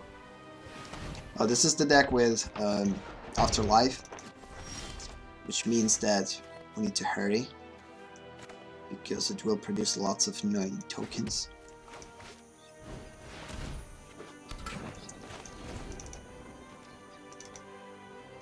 So yeah, now we don't have troubles with mana, which is pretty cool. So now we will be able to play almost every Planeswalker. So now it's kind of, let's think what first Planeswalker we need to play.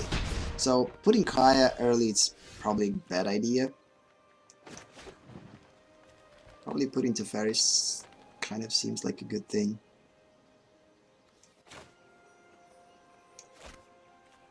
Maybe Raul. Maybe Bolus. Bolus at least will be able to produce some type of a block as a creature against small ones. But there's a good chance that opponent is just going to kill it right away with the creature removal.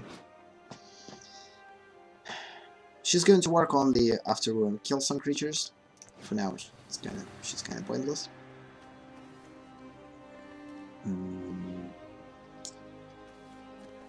Truly don't know what to play here.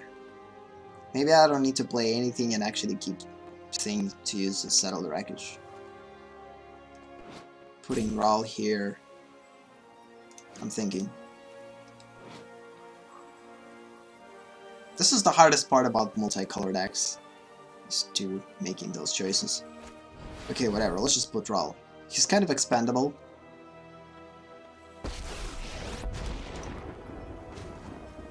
We're not going to kill anyone. Let's just look at the top 2 cards of our library. Hope we get something good. Okay, Rusk. Of course we're going to focus on taking Planeswalkers, because this is a Planeswalker deck. Some of them are going to die pretty quickly. So for instance, right now Raul is going to die pretty quickly. Maybe not. But at least it will produce some type of destruction, which is good. Okay, so here we go. So right here, probably it's better to actually put Bolus first. Or maybe Rosker. Yeah, this is the problem when you have too many Planeswalkers. It's pretty hard to choose what to play first. Okay, let's play Nicola now. Force opponent to discard a card. Kind of interesting what opponent has there. Skibidi baboon. Whenever another creature you control dies, this one deals 1 damage to each opponent in the game of life. Also, we'll be able to play Kaya. which now is relevant because she's going to exile the creature and will get life. Somebody bothering you? I'll go bags and hit the road. 2 lives, cool. So now we'll be able to kill at least 1 creature. We're not going to do that. Instead, let's just go with +1. Just want to peek. The weight is killing me. Okay, Excellence Binding right here. Since I have only 1 copy, it's definitely something we need to take. The question is, I don't know what this deck is all about, so we need to be careful with Excellence Binding. We need to wait for something big. Yep, it was kind of understandable. So now opponent has to bother about 2 Planeswalkers. So again, the cool thing about Planeswalkers, they create a pretty awesome destruction. Opponent knows that, like, if this will continue... Okay... Teferi Roska, Teferi Roska. Here probably Teferi. Because we need to untap mana in order to utilize Settle the Wreckage next turn. Sorry, I'm late. So first let's just go with probably Raul, then Teferi. Hope we get something good. Okay, let's take another Roska. Fight with fire, maybe. Just the same Roskas are kind of weird. Fight with fire probably will be better. Yeah, let's just take fight with fire. More removal. We have more than enough Planeswalkers. And so let's just go with -1. Exile this permanent in order not for him to produce. And let's just go with +1. And we get another Roska. Pretty cool. The cheapest one. And opponent decides to quit. Good. So yeah, there are a lot of decisions you need to make in this deck in order to play it properly. At some point, opponent is not just going to wait for you to make those decisions and usually quit the game. Not the best way to win the games, but it's winning. So, I don't care how exactly you're going to win here. Good. Our losing streak is broken. Again, pretty cool hand. Pretty cool hand. We have Steal Away. The only problem with this hand, we have only 2 lands. Kind of not a lot for this, for a Planeswalker deck. At least we need 3. But it's fine. Hopefully we'll get the proper amount at some point. Handle 394. Ugh. Yeah, this is the problem with this deck. I have too many lands that enter the battlefield tapped. Because of this, it kind of slows down the whole thing. Ага, именно. Напишешь или я посмотрю? Тихо у меня сегодня, у меня обычно громко бывает. У меня обычно громко. Во-первых, сегодня английский стрим, поэтому, как говорится, на английский стримах всегда у меня тихо. Я к этому привык. Но сейчас мне нравится эта тихая атмосфера. Как бы играешь сам себе на уме, делаешь то, что нужно, как говорится. Плюс, так как у меня музыка не играет, в том плане, что я решил в Magic музыку не включать.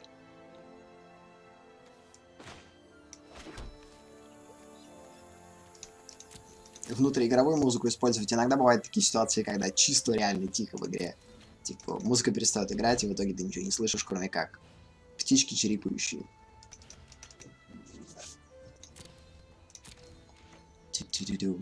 Как резик играется, или ты уже вышел из резика и пошел играть в какую-нибудь другую шлюнцу?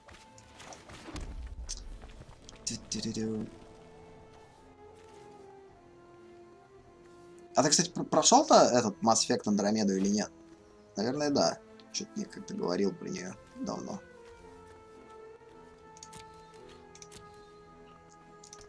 Целиком.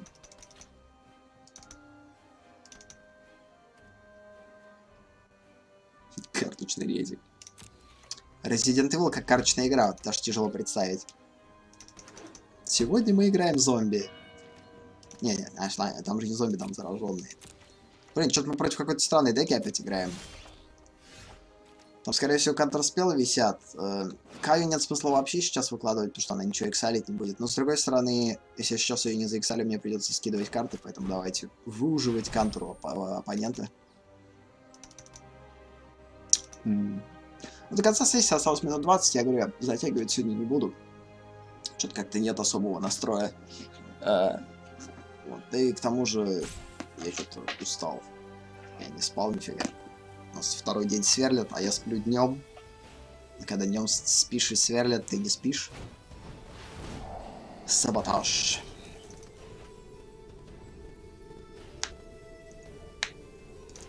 Ну да, сегодня вот драфт был. Да, на следующей неделе. На следующей недельке. Блин, у меня что-то рука отваливаться начала. Странно. Так, сейчас раску отменит.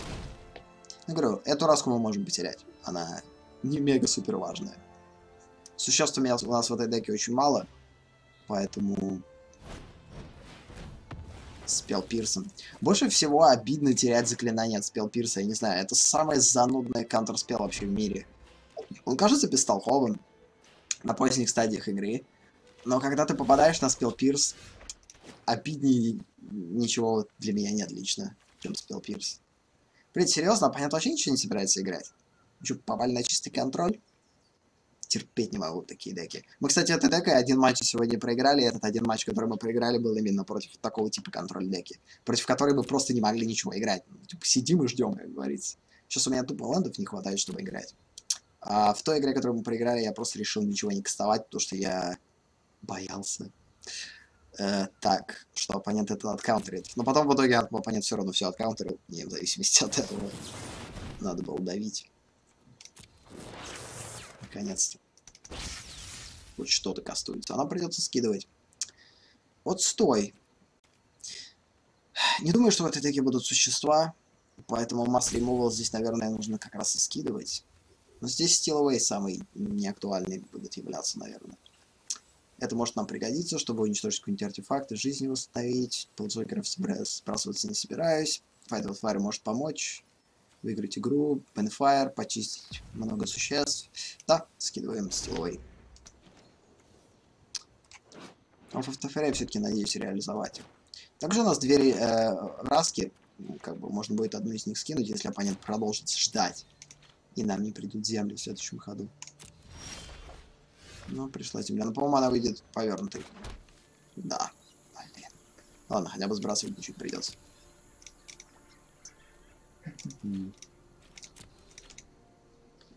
Говорю, вот эта вот стратегия, на вот этот артефакт, который я сделал, тормозит эту колоду явно. Потому что из-за того, что здесь очень много земель, которые выходят повернутыми, когда требуют определенный цвет, фактически по одной каждого экземпляра. Очень часто получается такая ситуация, что я не могу кастовать заклинания, когда я должен их кастовать. В итоге стратегия с этим артефактом толком не работает, правильно? А, подождите, это другая колода. Это другая колода, я запутался. Не, здесь все нормально. Здесь все тип-топ. Что-то я тупанул. Что-то много многоцветных колод сегодня. Но сегодняшняя тема это многоцветные колоды, поэтому я решил.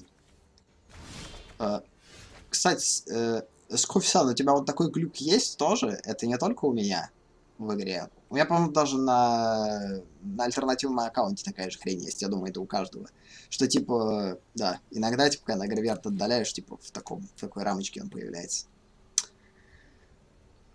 Так, почему мы ничего не можем опять играть? То, что у нас семей недостаточно. 3, 4, 5. У нас же... Раз, два, 3, 4, 5. У нас синий есть и у нас белый есть. Почему мы не можем в Multicolor играть?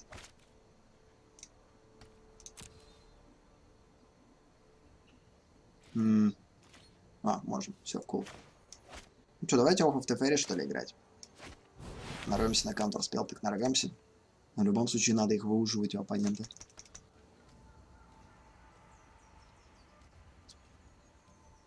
Скорее всего, дека с этим, с тупым Тефери. Так, что у нас выйдет повернутым? Сейчас это не имеет значения. Давайте Mountain заиксалим. Это последняя вещь, которую надо иксарить. Блин, вот это я тупанул сейчас. Если оппонент сейчас уничтожит его в Тефере, то мы потеряем красную ману и не сможем вообще ничего кастовать. Это была явная ошибка. Надо было иксалить что-то, что потенциально может не помешать мане. Потому что если бы у оппонента была сейчас Invoke the Divine, оппонент бы снес оф Тефери, и при этом наш артефакт бы не вернулся в конце хода. Что, по идее, возвращается только если Тефери. Хотя, не суть. Так, нам пришли земельки, кул, поехали в раску вставать. Оппонент ее, скорее всего, откаунтерит. Но у нас вторая есть. Но оппонент решает не каунтерить off of the ferry, потому что сама по себе карта мало кем используется. Она хороша в колодах с плейнсвокерами, но она слишком тяжелая, чтобы ее реализовать, и потом еще плейнсвокеры кастовать. Она фактически замедляет тебе кастование плейнсвокеров. Блин, шикарно. Но зато, когда она работает вообще на ура. Сейчас фактически мы сможем 2 раза активировать способность в раске, и она уже к концу этого хода будет иметь 10. Нет, не будет. Возвращатор. Все тип-топ. Главное не забыть, какую враску кастовать, которую оппонент видел, чтобы не ревелить, что у меня есть вторая, поэтому давайте эту перетащим туда в бок. Жалко, кстати, здесь нет индикатора, который тебе показывает, что эту карту оппонент видел. То есть, если ты вдруг там перемешаешь свои карты каким-то образом и забудешь, какую оппонент видел, какую нет, ты реально не знаешь, какую карту оппонент видит или нет. Тебе надо вспоминать. Ну, в реальной игре даже нужно... не написано. Вот, типа, нету вроде никакого индикатора на ней. Она никак по-другому не светится. Просто способности, все. Ревилил ее оппонент или нет, неизвестно. Единственное понятное это то, что эта карта всегда будет справа. Но со временем это может смешаться с теми картами, которые у тебя здесь. Продолжаем раску давить. Нет, как раз, увы, нету. Ну, с этими картами, соответственно, когда оппонентовские, это мы видим. А вот те, которые нашу оппонент заревелил, этих, увы, не видно. Хотелось бы, чтобы это было видно.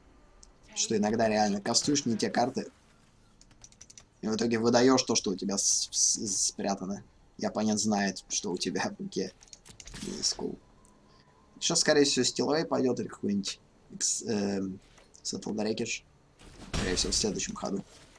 Мы потеряем всех наших пиратов. Это, наверное, одна из тех причин, почему оппонент не выходит. Потому что, по идее, если оппонент ничего с раской не сделает, мы пойдем на минус 10. И, как говорится, все. Нанесем одну дамагу, и оппонент штрупится. Здесь фактически в раз. Я не знаю, что за колода вообще оппонент вообще ничего не делает. Сидит, каунтерит и масс ремувит, блин. Не люблю такой контроль. Какой-то он занудный. Даже Демиры побыстрее, блин. Хотя я не очень люблю Демиров из-за их медлоты. Они супер медленные. Пока они сорвелят, полдня можно, блин. Можно пойти, сходить в туалет, сделать ужин, а потом прийти, и они до сих пор будут принимать решение, что оставить наверху, что вниз кинуть. Так, понятно, был явно масс ремувал. Handle 300 в 94 потихоньку нас стирает. Сейчас должен быть какой-нибудь масс ретернер, чтобы враску вернуть. Ну, в смысле, не масс ретернер, а просто возвращатор на враску. Ха-ха, шикарно нам скиви выпал. Которого мы, кстати, играть не можем, потому что у нас нет второй красной маны. Так, ну, у нас вариантов нет. Поехали на минус 10. Что есть вероятность, что один ход, и оппонент все сделает. Жалко, у нас нет ничего, что может прямой дамагу сейчас нанести. Так бы мы выиграли. На Fight with Fire у нас недостаточно, там нужно 9 маны, 5, 6, 7, 8, 9. У нас всего 6. Давайте еще одну враску играть. Забавно. Одну убили, вторую положили. Она хотя бы существенно... Она хотя бы существенно начнет производить. Тот факт, что оппонент не уходит до сих пор из игры, говорит о том, что у оппонента есть какое-то решение. Будем надеяться, что это решение нас в лицо не забьет.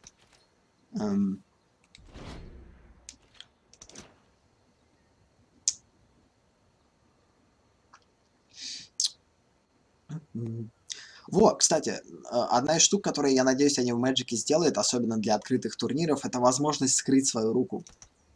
В том плане, что было бы клево нажать на кнопочку и повернуть все карты рубашкой вниз. В смысле, рубашкой вверх. Это было бы вообще эпично. И сделать их невидимыми для зрителей. Но чтобы ты их каким-то образом видел.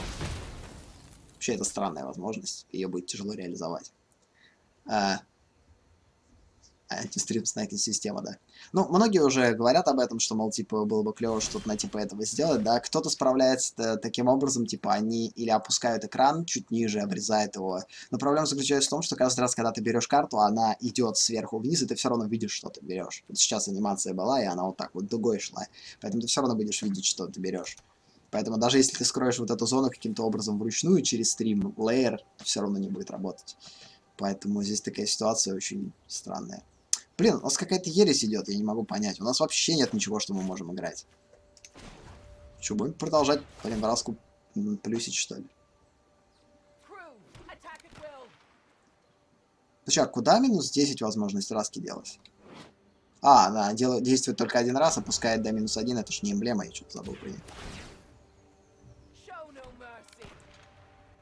Так, ну сбрасывать тогда мы стиловые будем. Опять. Я жду дрейков в этой колоде. Я почти уверен, что у оппонента есть дрейки. Вау. Я до сих пор в шоке, что оппонент ничего не делает. Это прям какая-то непонятная ситуация вообще.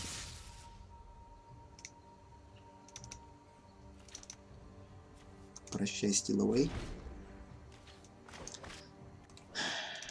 Сейчас еще один масса ремова упадет. Сейчас Cleansing нового оппонент фигатнет. Уже 3 этих использовал на Defending Clarion.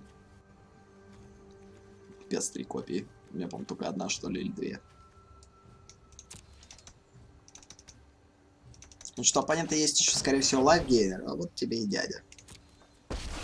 В общем, мы больше всего ждали Тефери. Мне кажется, оппонент боялся кастовать его. 4 надавали, шикарненько. Ты можешь хороших борцев создать. Ну ты как-то со мной против заборцев играл. Да мне кажется, ты уже давно можешь создать какую-нибудь такую колоду, типа вот как я играю или как оппонент играет. Типа огромное количество массового ремувала, объединить всех своих плансвокеров воедино и создать какую-нибудь такую вообще топовую деку. Вот.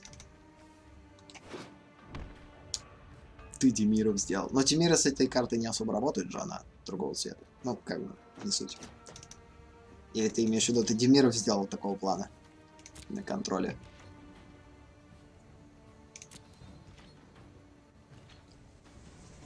А почему наши чичи не могут атаковать уже второй ход подряд? Я вот этого не понимаю. А, потому что все это время был ход оппонента.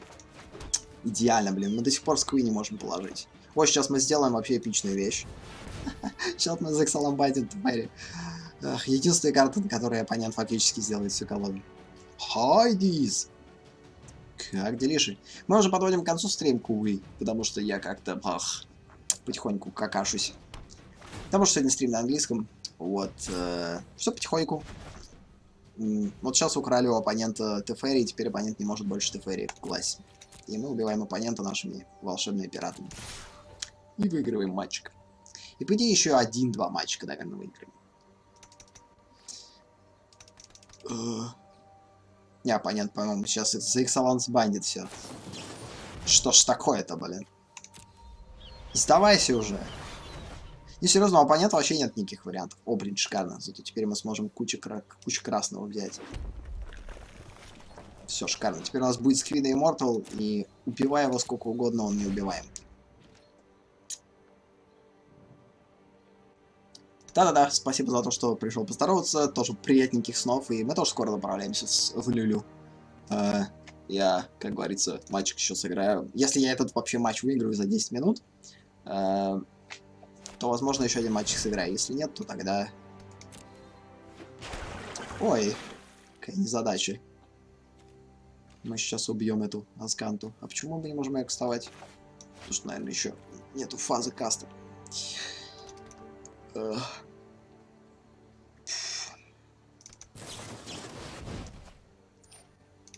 Спасибо большое.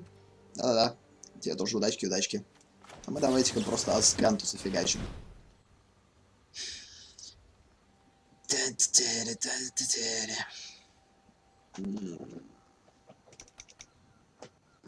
Списался с оппонентом, с которым буду в 6-м раунде в турнире. Он или она сказал, что будет играть... Ой-ой-ой. Ой, блин, вот это плохо. Вот на это я никак не ожидал нарваться. Оппонент скопировал наш артефакт по уничтожению артефактов, enchantment, и в итоге освободил Тефери. Так. Что-то я теперь волноваться начинаю. Какого фига? У нас есть Fight with Fire, которым мы оппонента снесем в лицо. Раз, два, три, 4, 5, 6, 7, 8, 9. Да, мы сейчас Fight with Fire будем играть в лицо и выиграем игру. Ну, надеюсь, что оппонент нет контрспела, потому что у оппонента более чем достаточно маны на контрспел. Давай. Матч уже 20 минут идет. Мне так кажется, по крайней мере, что он долгий. Не люблю матчи, когда оппонент нифигищи не делает, а тупо тормозит игру без причины. Ну как, ладно, здесь причины есть. Ладно, пробуем Fight with Fire зафигачить в лицо. Так как лицо оппонента полупробиваемое, мы, наверное, разделим дамагу. Часть дамаги по 5 по Тефери и 5 по этому. Я не думаю, что у оппонента есть что-то, чтобы загейнить жизнь. Главное, чтобы контрспела не было. Блин, контрспел есть. Да что ж такое-то?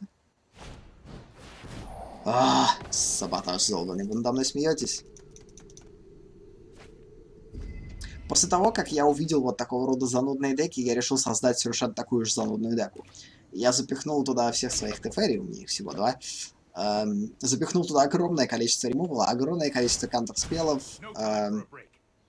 И сидел и радовался. Точно так же, как и оппонент сейчас делает. Но единственная проблема с этими деками, на них нужно много времени. Нужно тупо сидеть и занудно ждать. Потому что вариантов нет. Ну, реально теперь у оппонента появляется шанс выиграть. Вот это меня больше всего пугает. Потому что у нас нет ничего на победу. Скве оппонент будет сейчас постоянно сносить. Кланзи Нова нам тоже не поможет. Excellence Binding тоже, это тоже. В общем, есть очень большая вероятность. Нам нужны плейнсвокеры. Нам нужен Тефери. Ответ на Тефери. Таким образом мы положим Тефери вниз библиотеки, замедлим его. Пипец, оппонент отгенился, блин, с 1 жизни до 5 и до сих пор умудряется выживать. Раньше у меня в этой деке была парочка директ-спелов, которые можно в лицо долбануть. Я их убрал, решил сосредоточить эту деку на более такой четкой стратегии. Но вот сейчас я жалею, что у меня нет директ-спелов. Серьезно, блин? О да. Это, блин, вообще отстой.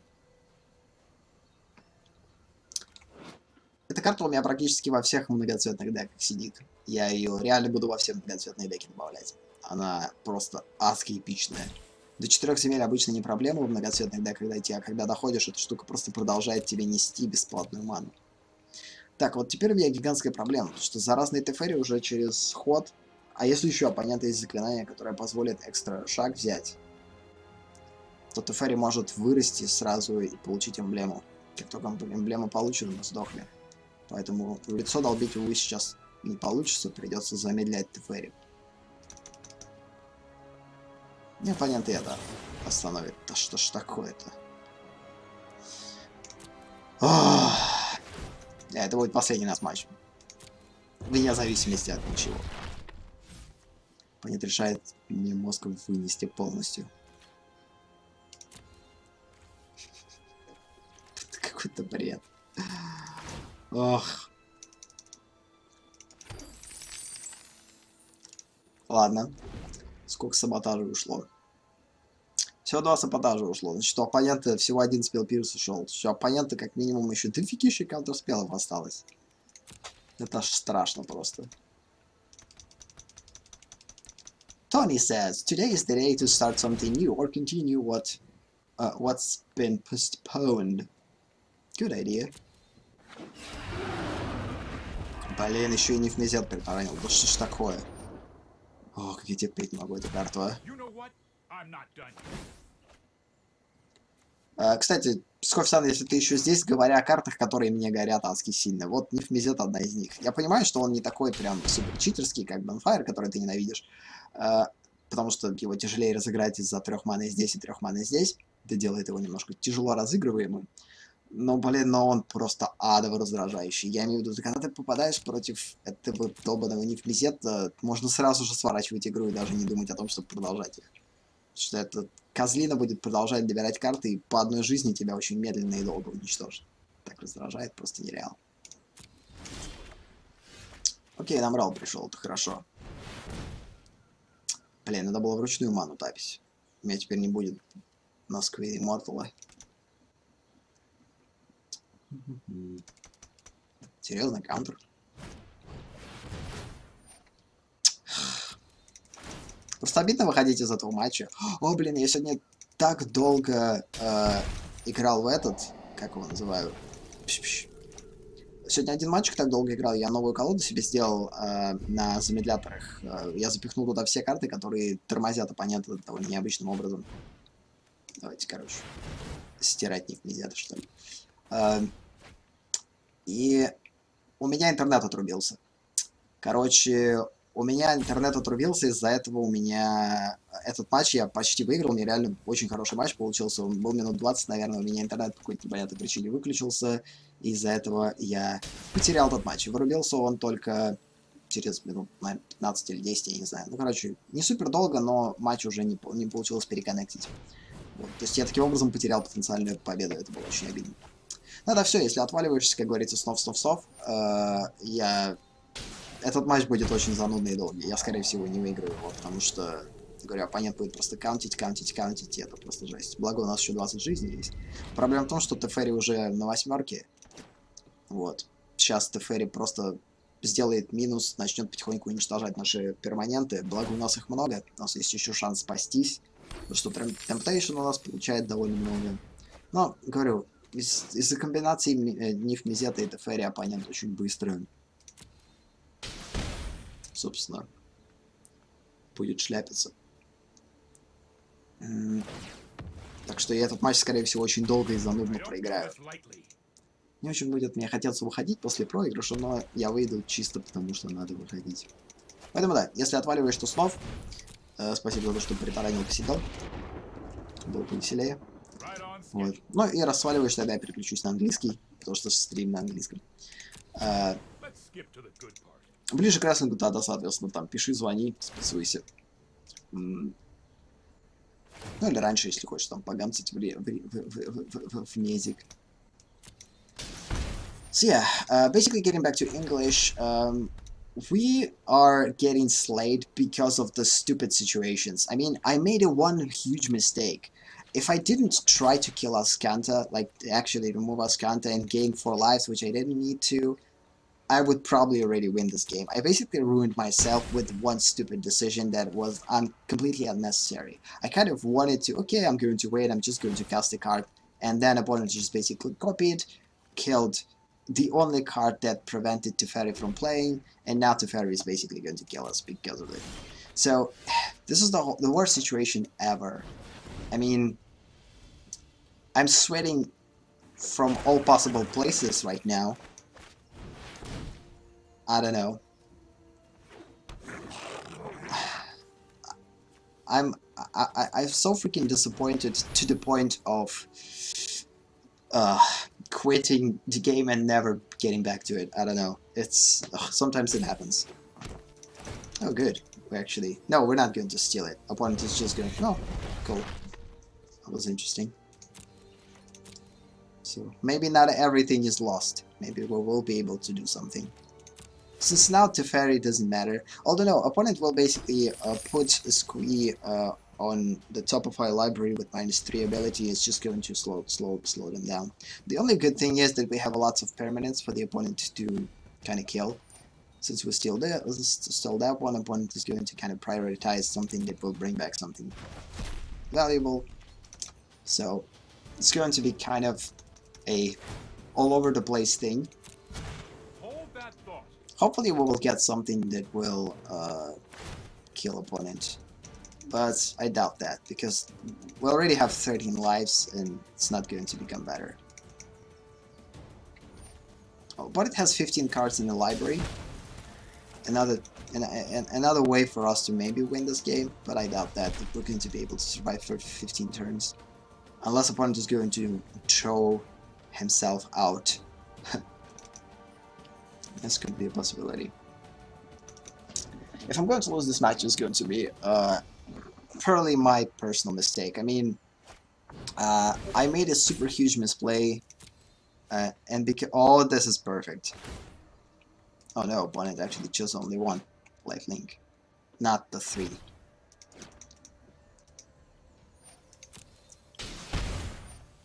We still have settled the wreckage though. We'll be able to exile Nifmazet. Opponent plans to attack with it. Seriously? Why would you put a lifelink though? Just for the sake of casting a spell? Why?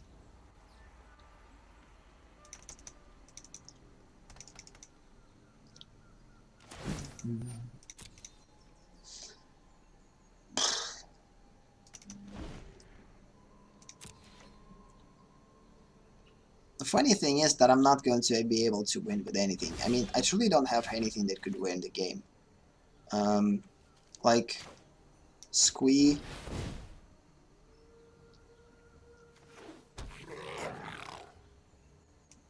Trying to put Teferi, but opponent's just going to counter it and that's it. Although, hopefully opponent doesn't have counters anymore. The question what to do with Teferi. Because remove Teferi, for Teferi kinda seems stupid. Ideally we need to draw cards and then top lands.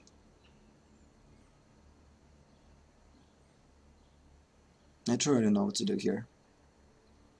Yeah, let's just give opponent the opportunity to draw himself out instead of returning Teferi back or Nifmazet back. 3rd from the library. Let's just draw a card. Because Teferi is not going to help us here at all. I put myself in this situation. I made one big mistake by trying to kill. You know what?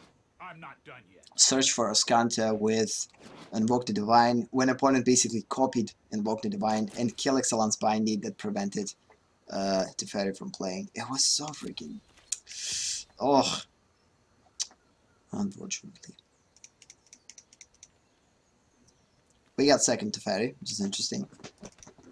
Hopefully we'll manage to drag the game as long as possible for opponents to mill himself out. Or draw himself out. Okay, that was wrong. I probably shouldn't tap something white in order to use Settle the Wreckage. Hopefully opponent is not going to exile our artifacts. I doubt that opponent will attack with Mizet.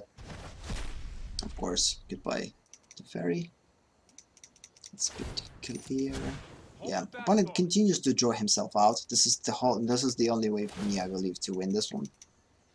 Opponent's just basically going to lose the library faster. I don't know why opponent not trying to House Queen returned back. Oh, it's just was killed. Okay. Eh, he doesn't have a counter spell.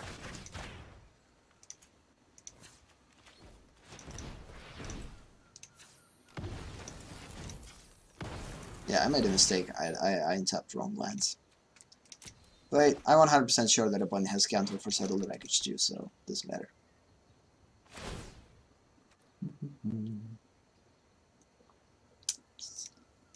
Nothing will help me here. Like, I wish Teferi would have the ability to hit opponent in the face or turn damage to a different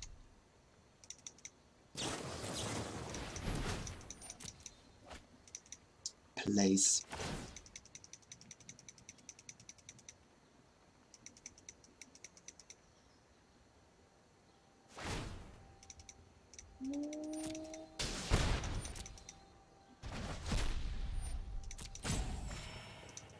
This is the worst situation ever. Opponent wants to kill us with Nif Mizet by casting everything that is possible to cast. Again, I hate this card. It's just like, come on.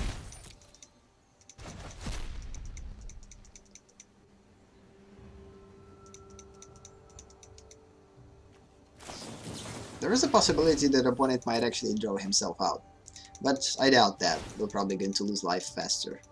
I had before a card that will allow me to gain lives here, but I removed it from this deck, so now we're not going to be able to gain back life.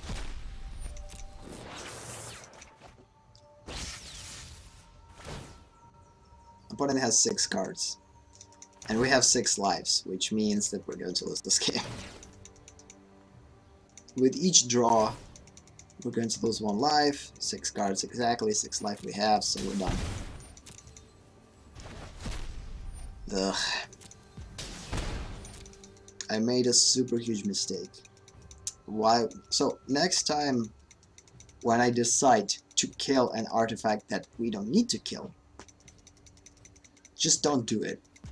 Especially knowing that opponent might copy the spell and turn the spell against you.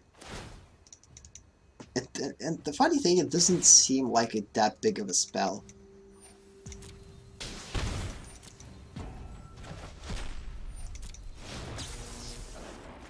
Yeah, the opponent definitely plans on drawing himself out. But we're still going to lose. Hopefully the opponent's not going to have time to do this, and the timer is going to...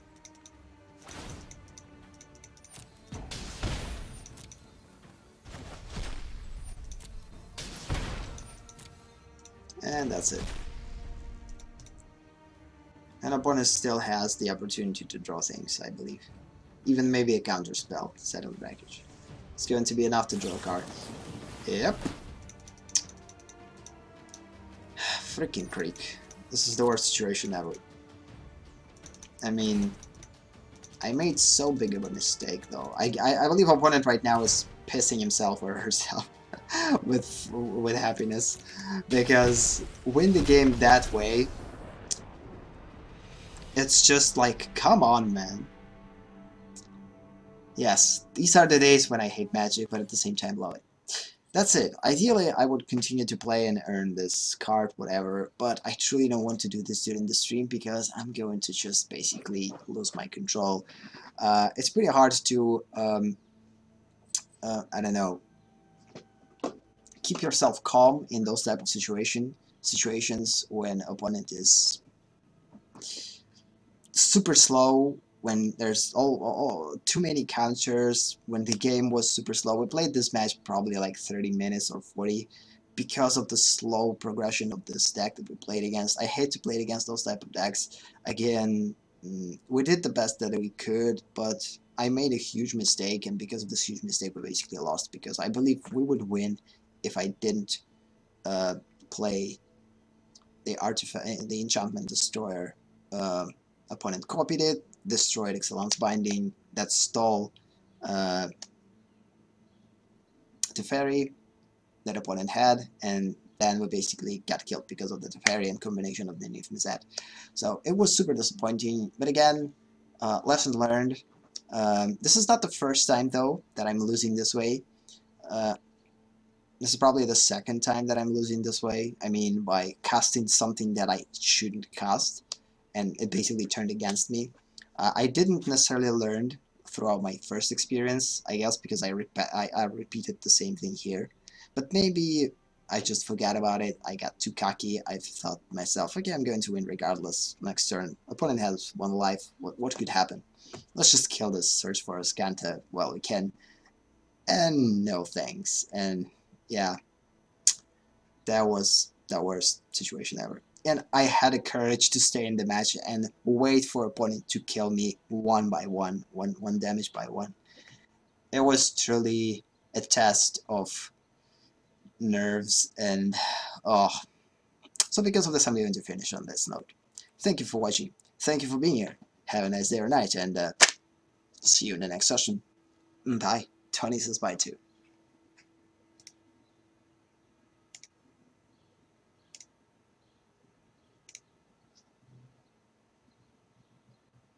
No, things are not working for some reason. Yeah, bye again. Come on.